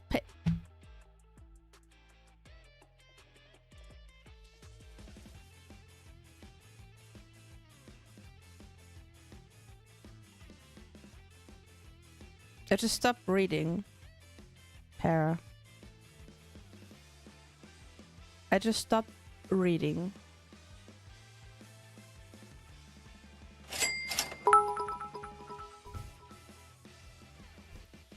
I think you mean 3 perfect people stares at the dragon.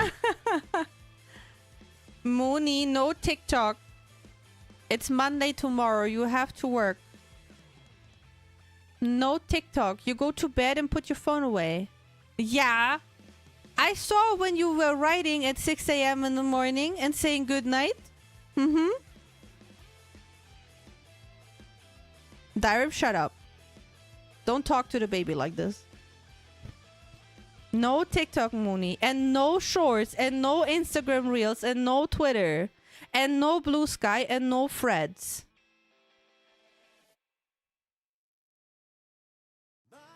I'm looking at you, Mooney. Good. Making extra sure.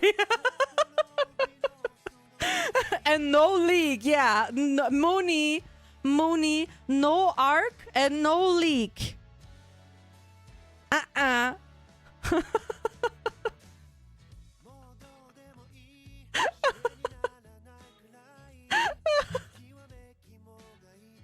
Will he sleep for once, man? No Spire 2. Mm-hmm. I guess that's another obsession, huh?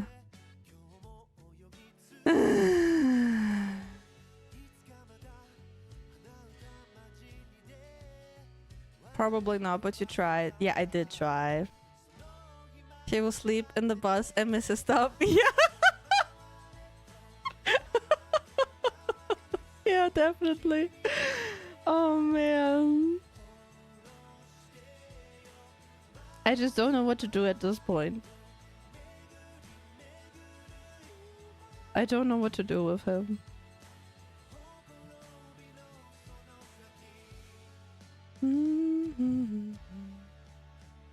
Cut off his oxygen supply? No, he has to breathe.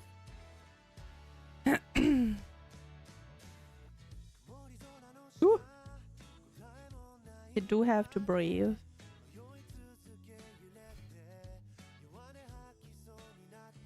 Do you know what's funny? That like with the thing, like he will sleep in the bus and miss the stop.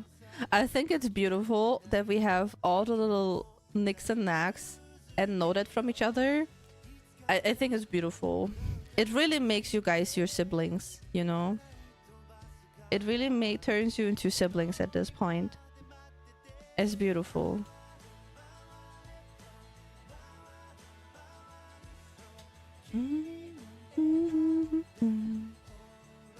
Because we do stupid shit and call yourself out for it. Oh. Mm-hmm. Mm-hmm. Lena, Fight Club when? For what? Do we need a fight club? Kishin asks for a fight club. I think it all explains why we watch Lena. We all have brain damage. Oh. Okay. What the? Wait, hold on. Hold on. Para. Hold on. You guys always say chat reflects streamer. Are you just like insulting me passively?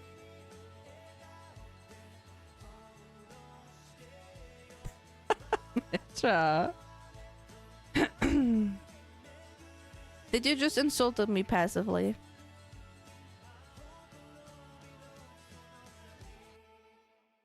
When I'm not. Lovers though. I just assume I'm here because I'm just a figment of everyone's imagination. Oh. Hello, Chan. No. You're here because you enjoy it, Kishin? More like insulting chat directly.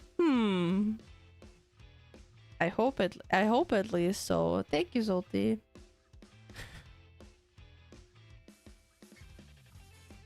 I hope at least that you enjoy it, Kishin.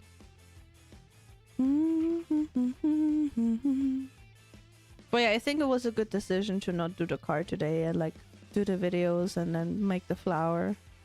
It's way more relaxing. I kind of had a little bit of anxiety earlier. Like, I don't even know. I ate, you know, I ate. And then I felt unsettled. Even though the food was really good. But it was just like, something's wrong.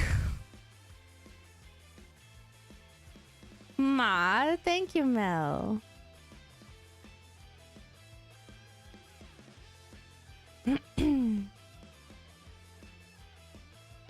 See, our stupid behavior was solution. But see, I learned I'm not pushing myself if I don't feel like it. Right? I didn't want it to cancel stream. But I didn't push doing something I wouldn't enjoy today. Isn't that great? I'm making progress. Yeah. I also hope you hope that I enjoy it. Wait, what? I also hope you hope that I enjoy it? What kind of matrix is that? Lena reads out, more like insulting chat directly. Next thing she says, I hope so at least. That was answering. Oh, all good, Mel. Don't worry about it. It makes sense. What exactly? The I hope, I also hope you hope that I enjoy it. That makes sense. In which way, Dyram?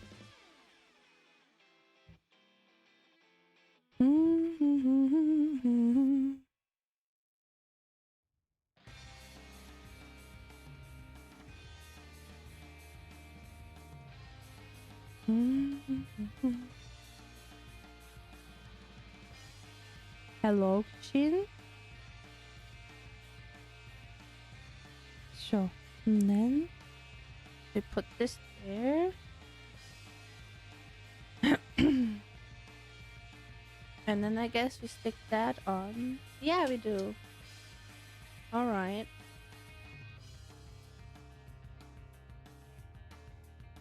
Wait, what? Something's missing.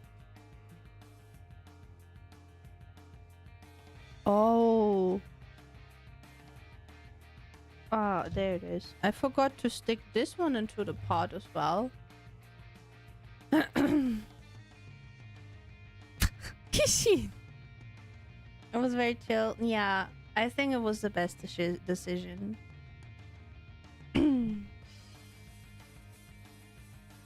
Opera, I planned 3 streams next week for Resident Evil. Do you think we could reach the end of these or no? With like 40, 60 minutes of yapping in the beginning, maybe.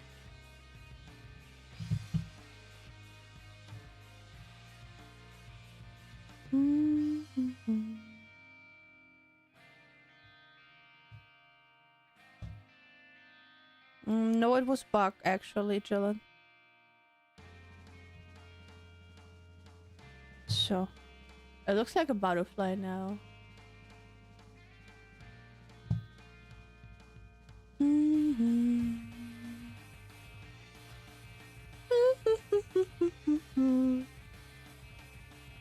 I think 3 should probably do, if not probably get very close.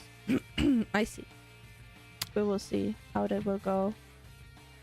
I'm gonna lie, today's stream I've been incredibly humorous, Suri. Aww, good. Yeah, the thing is, like I said earlier, I want to make the streams a little bit more loose. Bye bye, Jillian. Have a good day in school. Be safe outside. I want to be the streams a little bit more loose, a little bit more like this, you know. Not sure how much I can provide for them, because they do require that I have like topics to talk and stuff, you know. Like a game takes a little bit away of that pressure, but I will do my best so we can have more like this community focused things. Yeah, today is daylight savings in America, I think. Today is daylight savings.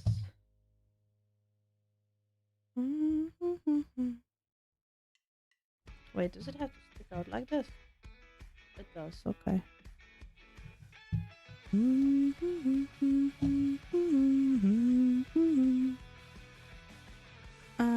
I was wondering why you didn't went to bed already. Ah, I think this is what Dan also meant earlier. No, there will be, my time will be now like 20 minutes. Then it's midnight. But I can already feel the pain. I don't know how, like, how does it go for you usually when the daylight savings come in? Where they take away an hour basically, because it freaks me up a lot. It freaks me, like, I cannot handle this. My body needs like a week or two to recover from this alone. I found the other day I don't need a ramp to load my quad in the truck. I just lift it up by force. What? Please, your boy, be careful. Good night, Daniel. Sleep well, sweet dreams. See you tomorrow on Discord, or Tuesday back on stream. I ignore it and complain about how sun moves. Really? No, my inner clock is completely fricked. Real? I mean, Para, you have a complete fricked up clock as well. That doesn't really change anything for you, does it? No, I cannot handle it. It is so weird to me. I'm really bad with this. True. See? It does nothing to you too, your boy? And Darim as well? No, for me it's just horrible. I'm so confused all the time. And I mean, I'm already tired many times, right? But that just makes it worse. That just makes it worse even.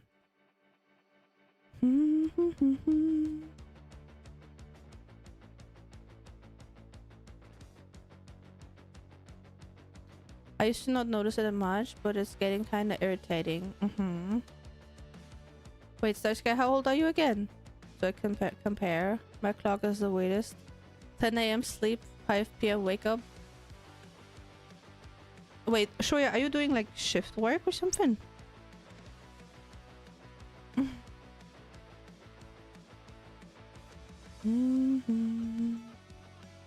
30. Okay. You hit the big 30. How do you feel about that? It did wreck me much more when I was younger compared to now. Interesting. Thank you, Zoldi.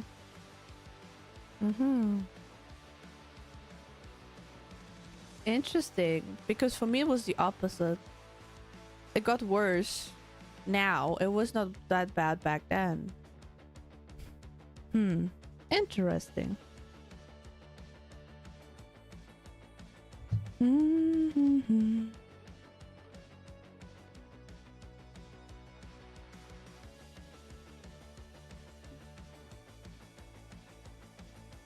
Oh, I see. Here.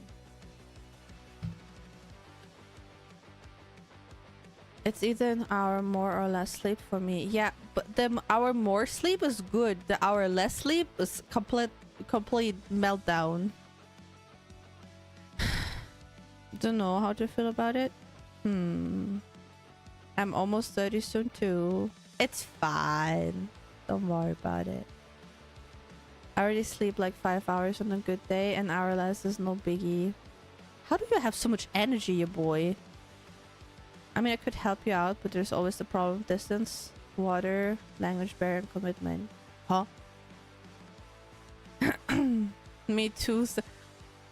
Nerdy, I don't want to hear you. You hit your 20s first, you little shit. You hit your 20s first. Ah, I see. Darren sleeps 9 hours. No, I'm just going like 5 to 6 hours as well. I'm going 5 to 6 hours.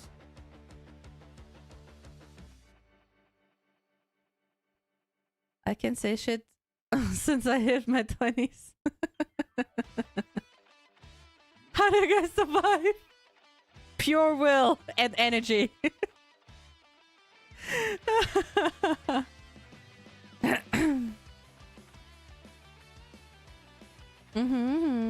Because you're perfectly boy. I know, I see.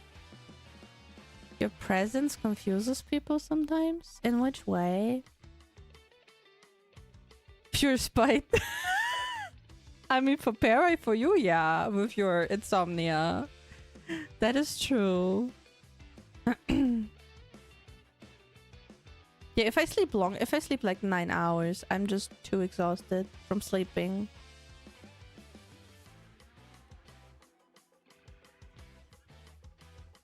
Yeah, he do be something, Kishin, huh? Spite is a hell of motivator, as they say. It can be, yeah. Not everyone functions on it, but it can be a high motivator, definitely. Ooh. Stay there.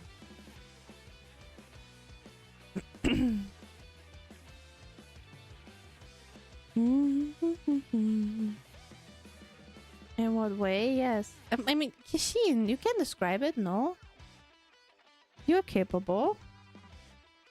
You're smart.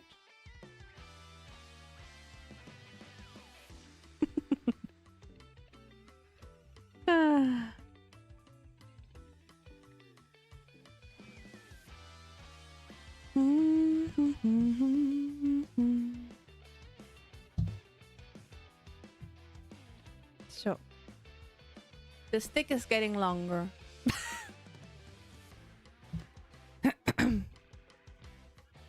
You need to hit 19 first before getting to spite. It's like a skill, Farah. Like a skill you unlock. Oh my god, what is this? That's a noodle.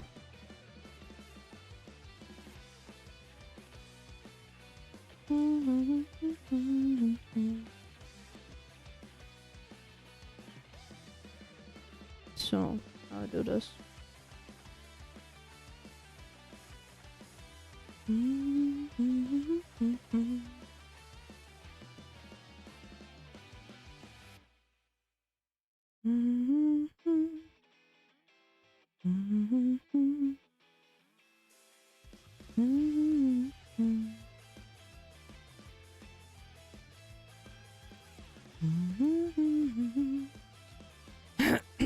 Now your boy's awesome. He doesn't need to tell him that. Yeah. Yeah, I feel that. I already knew before. You pulled it out? What do you mean I pulled it out? Good night, SC Pookie. Sleep well, sweet dreams. Bye-bye. See you tomorrow. I didn't pull out anything. Just casually whipping out your stick. What? Kishin is mental. Kishin is mental over there on YouTube. Oh, they even put a picture so you don't fuck it up. Yeah, I think that's fine, yeah. Yeah. Wait, does it have to be like this? It has. Oh shit. I fucked it up. this. It has to be like this. Oh. Thank you, SCP.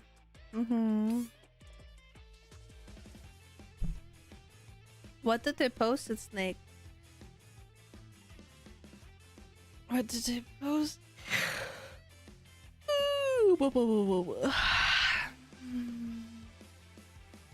You should probably cut back on that before you destroy the universe.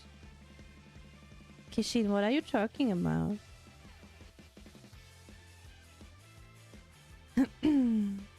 He's so confusing.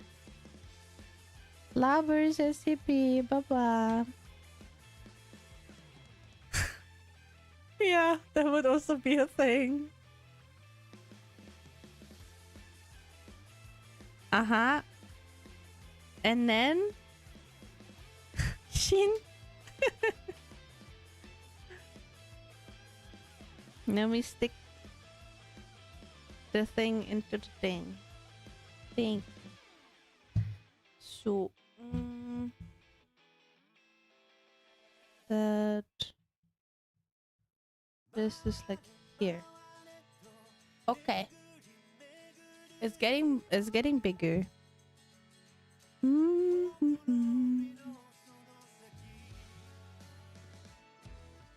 Oh, we're making something now. Oh boy. What the hell do I need? I need this one. I need those two. Stop rolling away. Oh, my boy. Ah. Yeah, but you still haven't explained yourself, did you?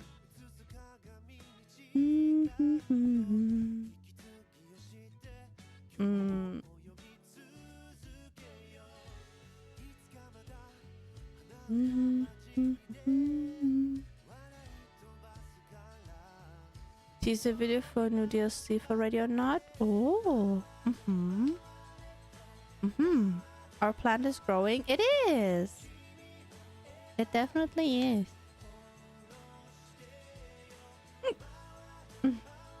And there's that one.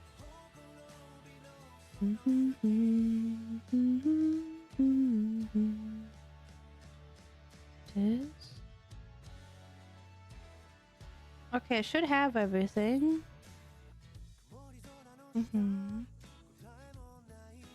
I should have everything. So this, put it on there.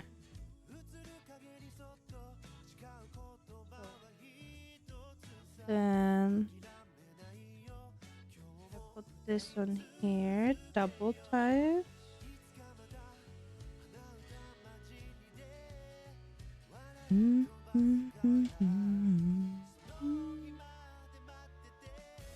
Oh, hold on. And then I put one here.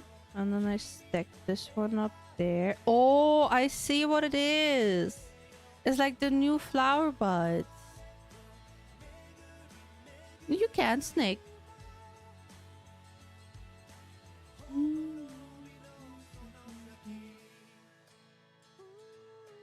But where do I put this? Hello, Reaper. Oh, true. Hold on. I don't know if other people play it. Snake, I don't know if other people play it that you would spoiler in this moment. Oh. Ah, and then I put this on there. I see. That's so cute. It has been fun. I have to go now. Bye bye. Enjoy dinner, Kishin. Enjoy your food. Why do I have two of them? Oh no, I just needed one. Never mind. And then we stick that onto the tip.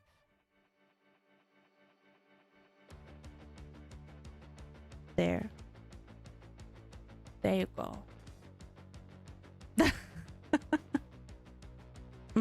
I see. Happy Women's Day, Reaper. Thank you. Congrats being a woman. Oh, okay.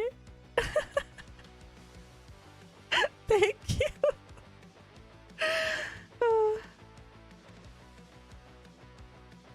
Okay, now we need this.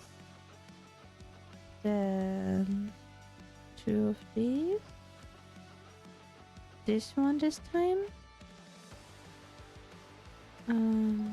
One of this. Hello, Avalio. Welcome. Lina's an excellent woman. What do you mean? What does that mean, anyway, at this point?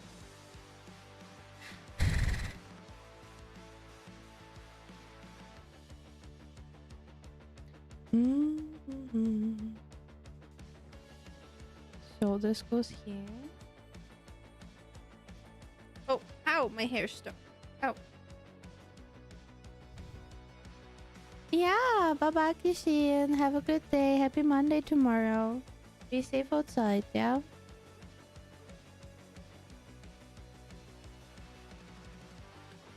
This goes here, hopefully. This goes there. And this goes here. Ooh. And this goes like this. And that we stick. The long one comes in here. Small one comes here.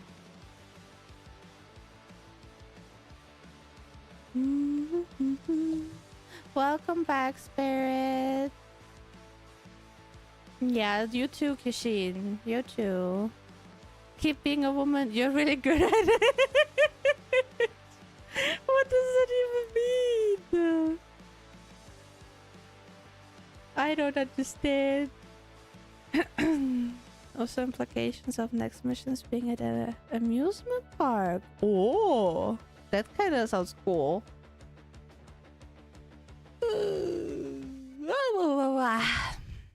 Now we need 3 of these noopsies.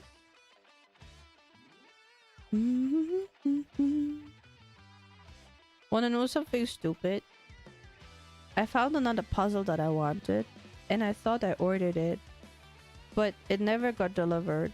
And on Saturday, we got a new girl for Saturday duty, and she had to practice stuff, right? And so I was like, okay, come here. We need to check something, because I'm like, I need to look something up, but you need practice, so you will look it up, and I pretend I will be a customer. And then she's like, okay, let's do that. She was very motivated. Coffee was standing there like, okay. And then I said, hello, excuse me. I have a question. I ordered a puzzle. I don't know when I ordered. It was a couple while ago though. And it didn't arrive yet. And I wanted to know where it is.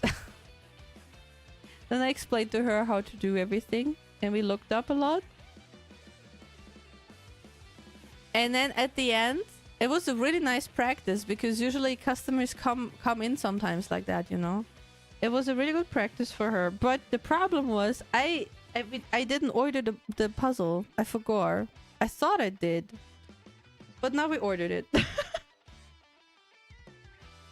You can't make this shit up. I thought I'd ordered it. I'm on page 25. Oh no, I'm step 25. I'm almost done actually. It's just like 3 pages. But now I ordered it, so I can puzzle soon again. I mean, I can technically still puzzle because I have the Amsterdam puzzle one. That is still open to do. But I really wanted that one. So yeah. Now it's fine. You know, I kind of forgot you don't do daylight savings, and I was like, you start streaming an hour later. I mean, we do have daylight savings, we're just later. Our daylight savings are just later, so it will change back.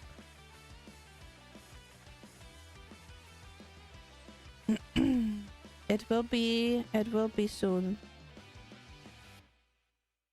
To start off a song for today.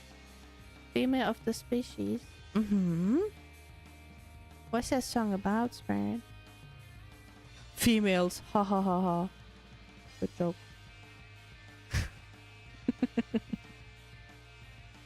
So I have these. And they also go up to the arm. Oh, this one is like this. This one is on this side. I forgot to change this one, no? No.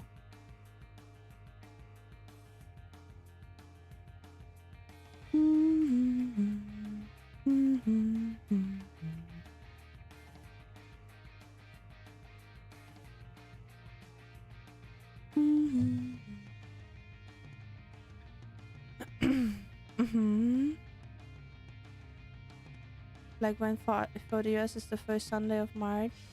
Yeah, I think it's in here in Europe it's closer to Easter, I think. So there's still a little bit of time. You wanna see a bookstore? I took my family. There was a lot. Oh yeah, yeah boy. Do you wanna post it on Discord if it doesn't dock you? Okay, we're now making the flowers and then we're done, I think. But I have still so many green parts here. I need this. And... and these.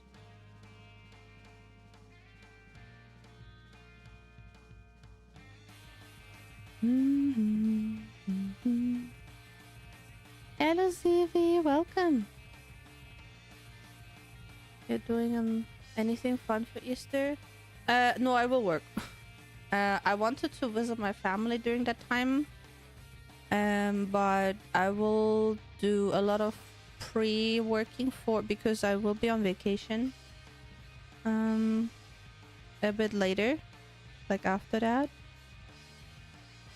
Since it is like a high demand time, a little bit like Christmas 2.0 basically, I will be in the store and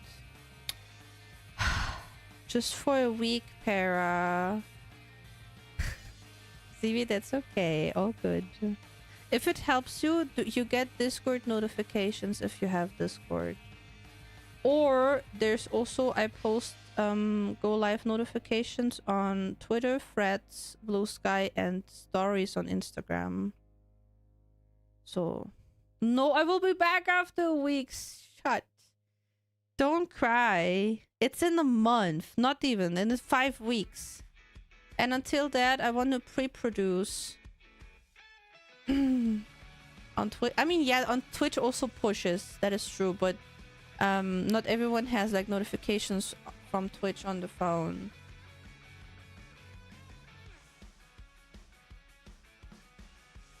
With what we are going to do, you watch it. I don't hate you. Shut up. Why are you like this? I'm working my ass off, so you have videos to watch when I'm not home. And you little brats are just crying.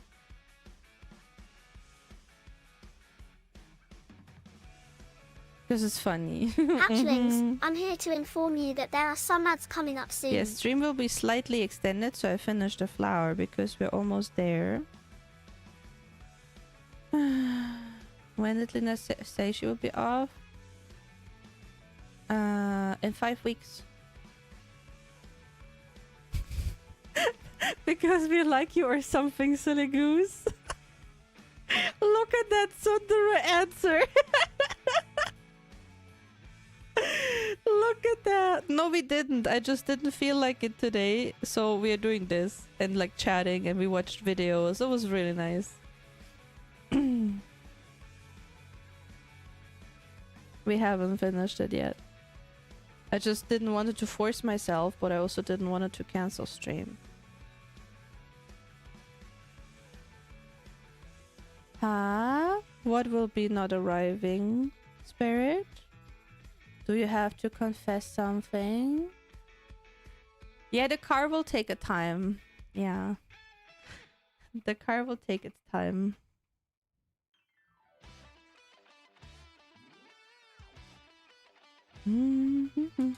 Oh.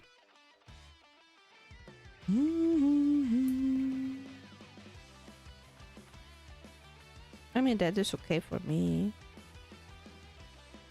It's a big project.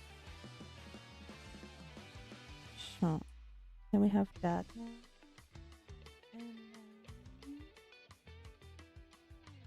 I need 5 of these. Lena will know in time. Okay. I take it. I take it.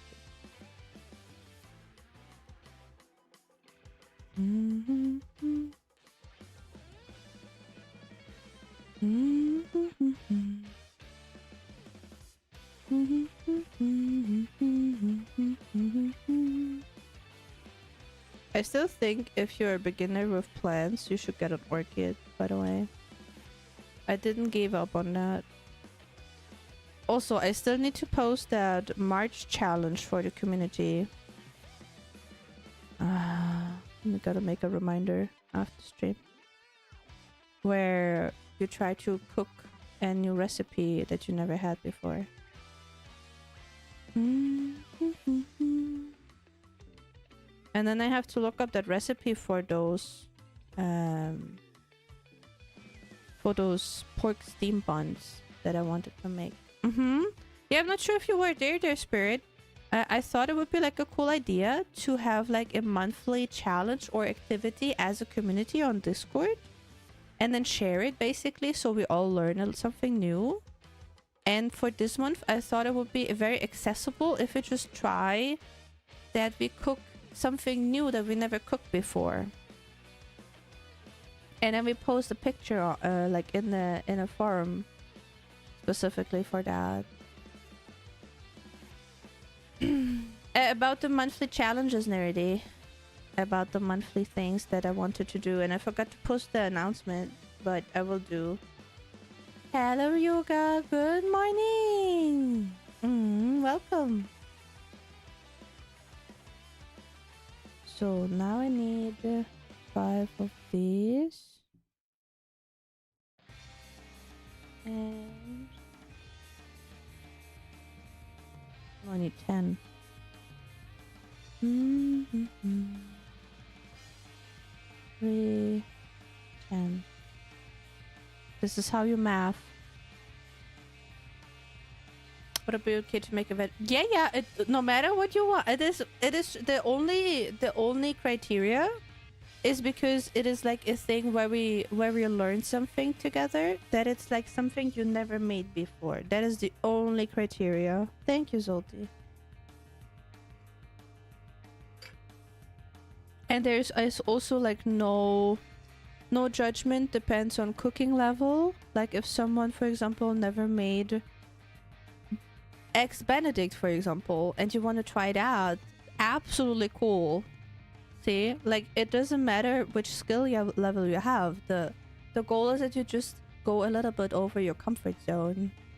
Hello, Akasha. Hello.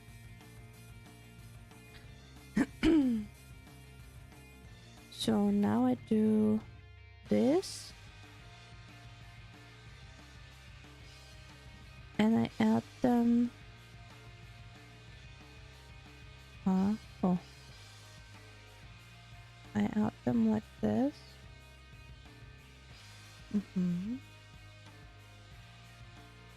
I would burn water if I try making devil eggs. They're actually not that complicated. But man, some eggs Benedict would be so nice now. Some, you know, like the creaminess of the egg, but also...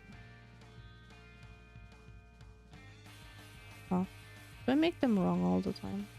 Yeah, I do. For a moment there, I thought they were fingernails. No, no, no, no. This is like no, no. It's flower. It's flower petals. Don't worry. I'm not. I haven't. No, not allowed anymore. Don't worry. I miss creamy eggs. My ex really didn't like that nickname for her. What? Para? Where's that coming from? Yeah. Was an old practice. Do, do, do, do, do, do.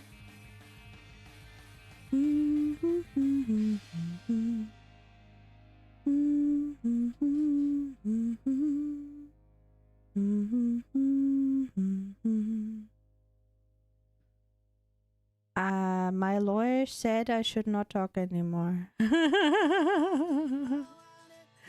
Thank you, Mitra. So, now.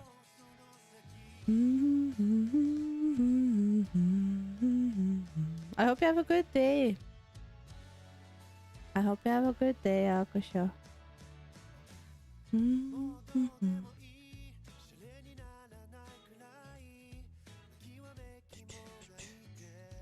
Put egg one time. Nerdy. Baby mistake.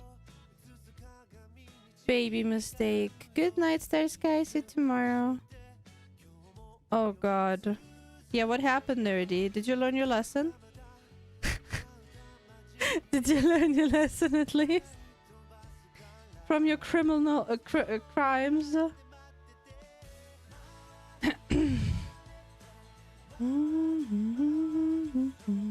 Now we put the white part in here, apparently, and the orange part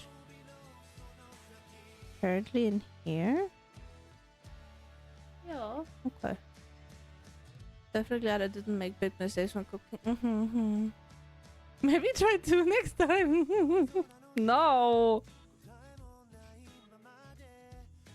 Don't do this. Don't put eggs into the microwave, please. Do yourself a favor. What? Oopsala. Do yourself a favor. Hello, Jessie. Thank you.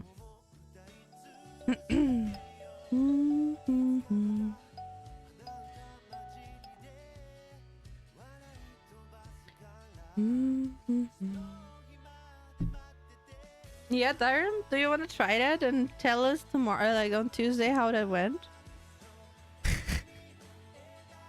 Do you want to try it?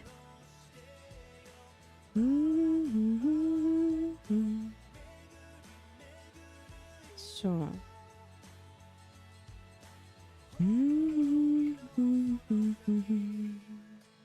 Have fun cleaning after it? Yeah. I saw a chef on YouTube saying it's a good method. Okay. Yeah, like I said, try it and then we talk again. We talk again. So, now we need... We're almost done. We're almost done.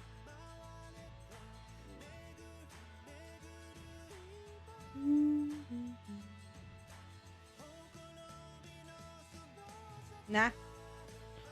Eee.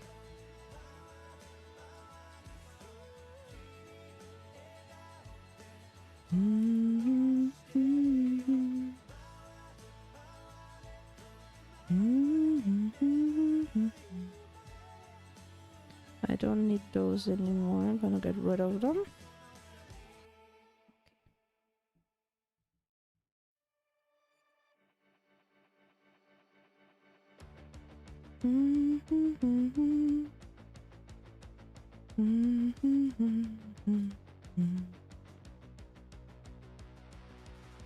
Okay.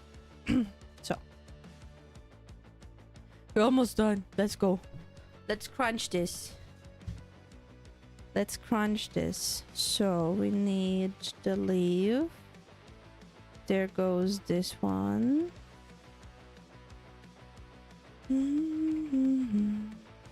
And there goes this one.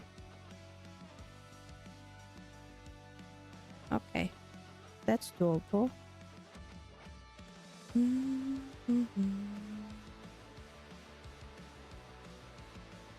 Once I was helping my mom with cooking and she asked me to taste something she gave a sample of. I ate it and said, I'm not quite sure. Can I try one more? I had over half a dozen before she went. Wait a second. Sneaky, but so cute though. Aww. So cute, Spirit.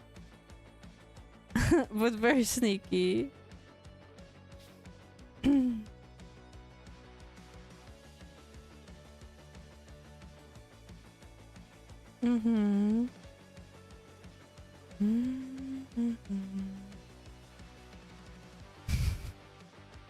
Imagine I would be like, oh man, Chad, I'm so tired, let's just finish this next time. We're like so close. We're so close. Oh, we're so close that my VOD storage is full again. Jesus Christ.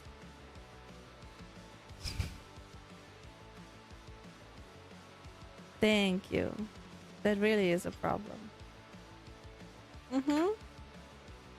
Well, look at them after stream, your boy. Thank you. Perfect blue balling time. Yep. Also, probably we have some new books to look at very soon. Oh yeah, true, I didn't tell you. Like one of the newer people that we have for training in the store, she's a D&D player. And on the same day I met her the first time, we got a D&D book about dragons, like a very big one. And I showed it to her. And she's like, oh, that's so cool, but it's so expensive. I'm like, yeah, but I will look if it is available in English. It is available in English. And it's way cheaper in English. And then I went to her, I'm like, I'm ordering one for me in English. Do you want one too? She's like, yes, please. So we're gonna have books again very soon. Because the sale is also very soon for Easter. Then I can save some bucks. Then we can have a book stream again. The 5e manual about drag. I don't. It's like a really big one. It's like red and big. That sounds so weird. I don't care.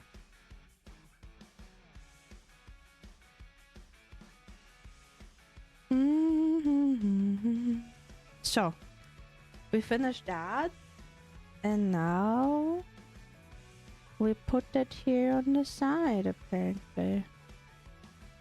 Oh, I see.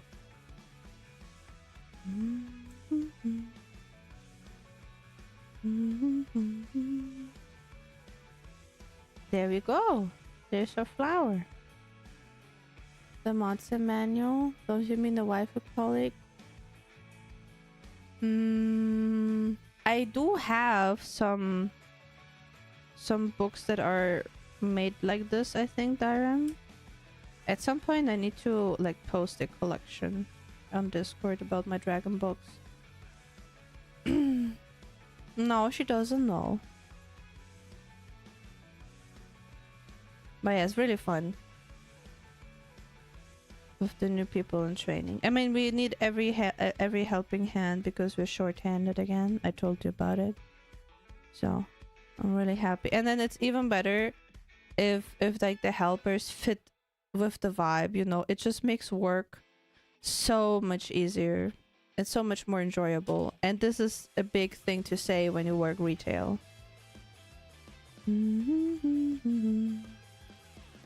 All right, here are the flowers.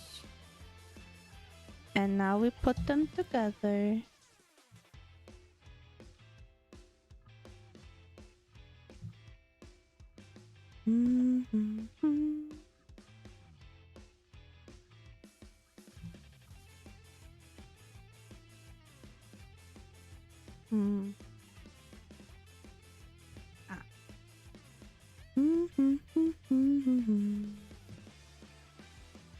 Oi. No! I just... One part fell down. I will pick it up in a second.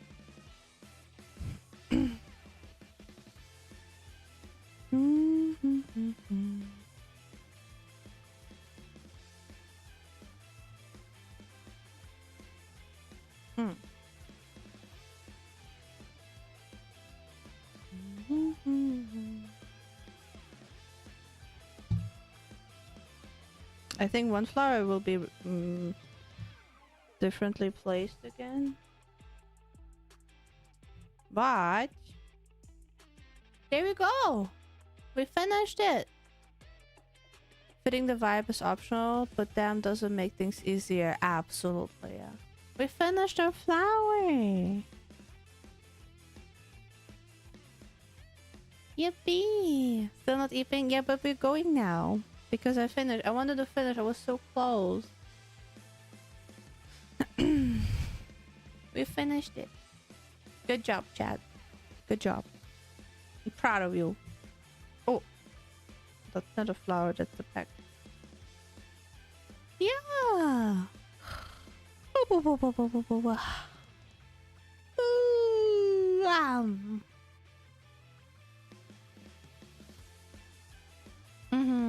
I worked hard on it. Thank you so much, Para. Working so hard on my flower. You did such a good job. You did such a good job.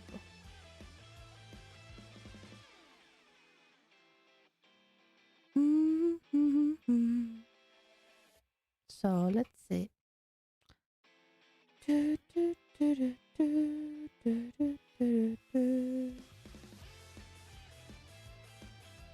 We're gonna go big.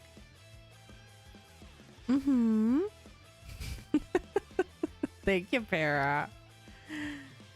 We're gonna go somewhere chill as well, okay?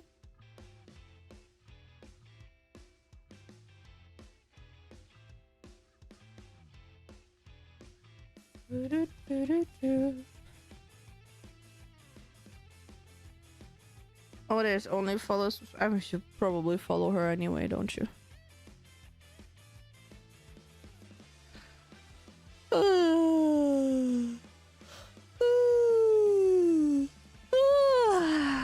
Oh, big yawn. Oh yeah, you need to tag me. Hold on. No, I forgot.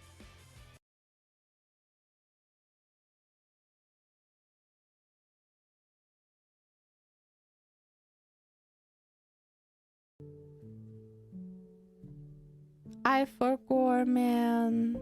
I forgot about tucking in. Good night. See, it was a good decision to be a bit more chill today. I'm so puzzled. Enjoy your time of Zen. She's doing some fun things, as always. I see you tomorrow on Discord. Or Tuesday again on stream. Good night. Can you turn off the light, please? Yeah, we have to hurry. Can you please turn off the light? Thanks. Bye-bye. Be safe. Don't do shit. Make me proud.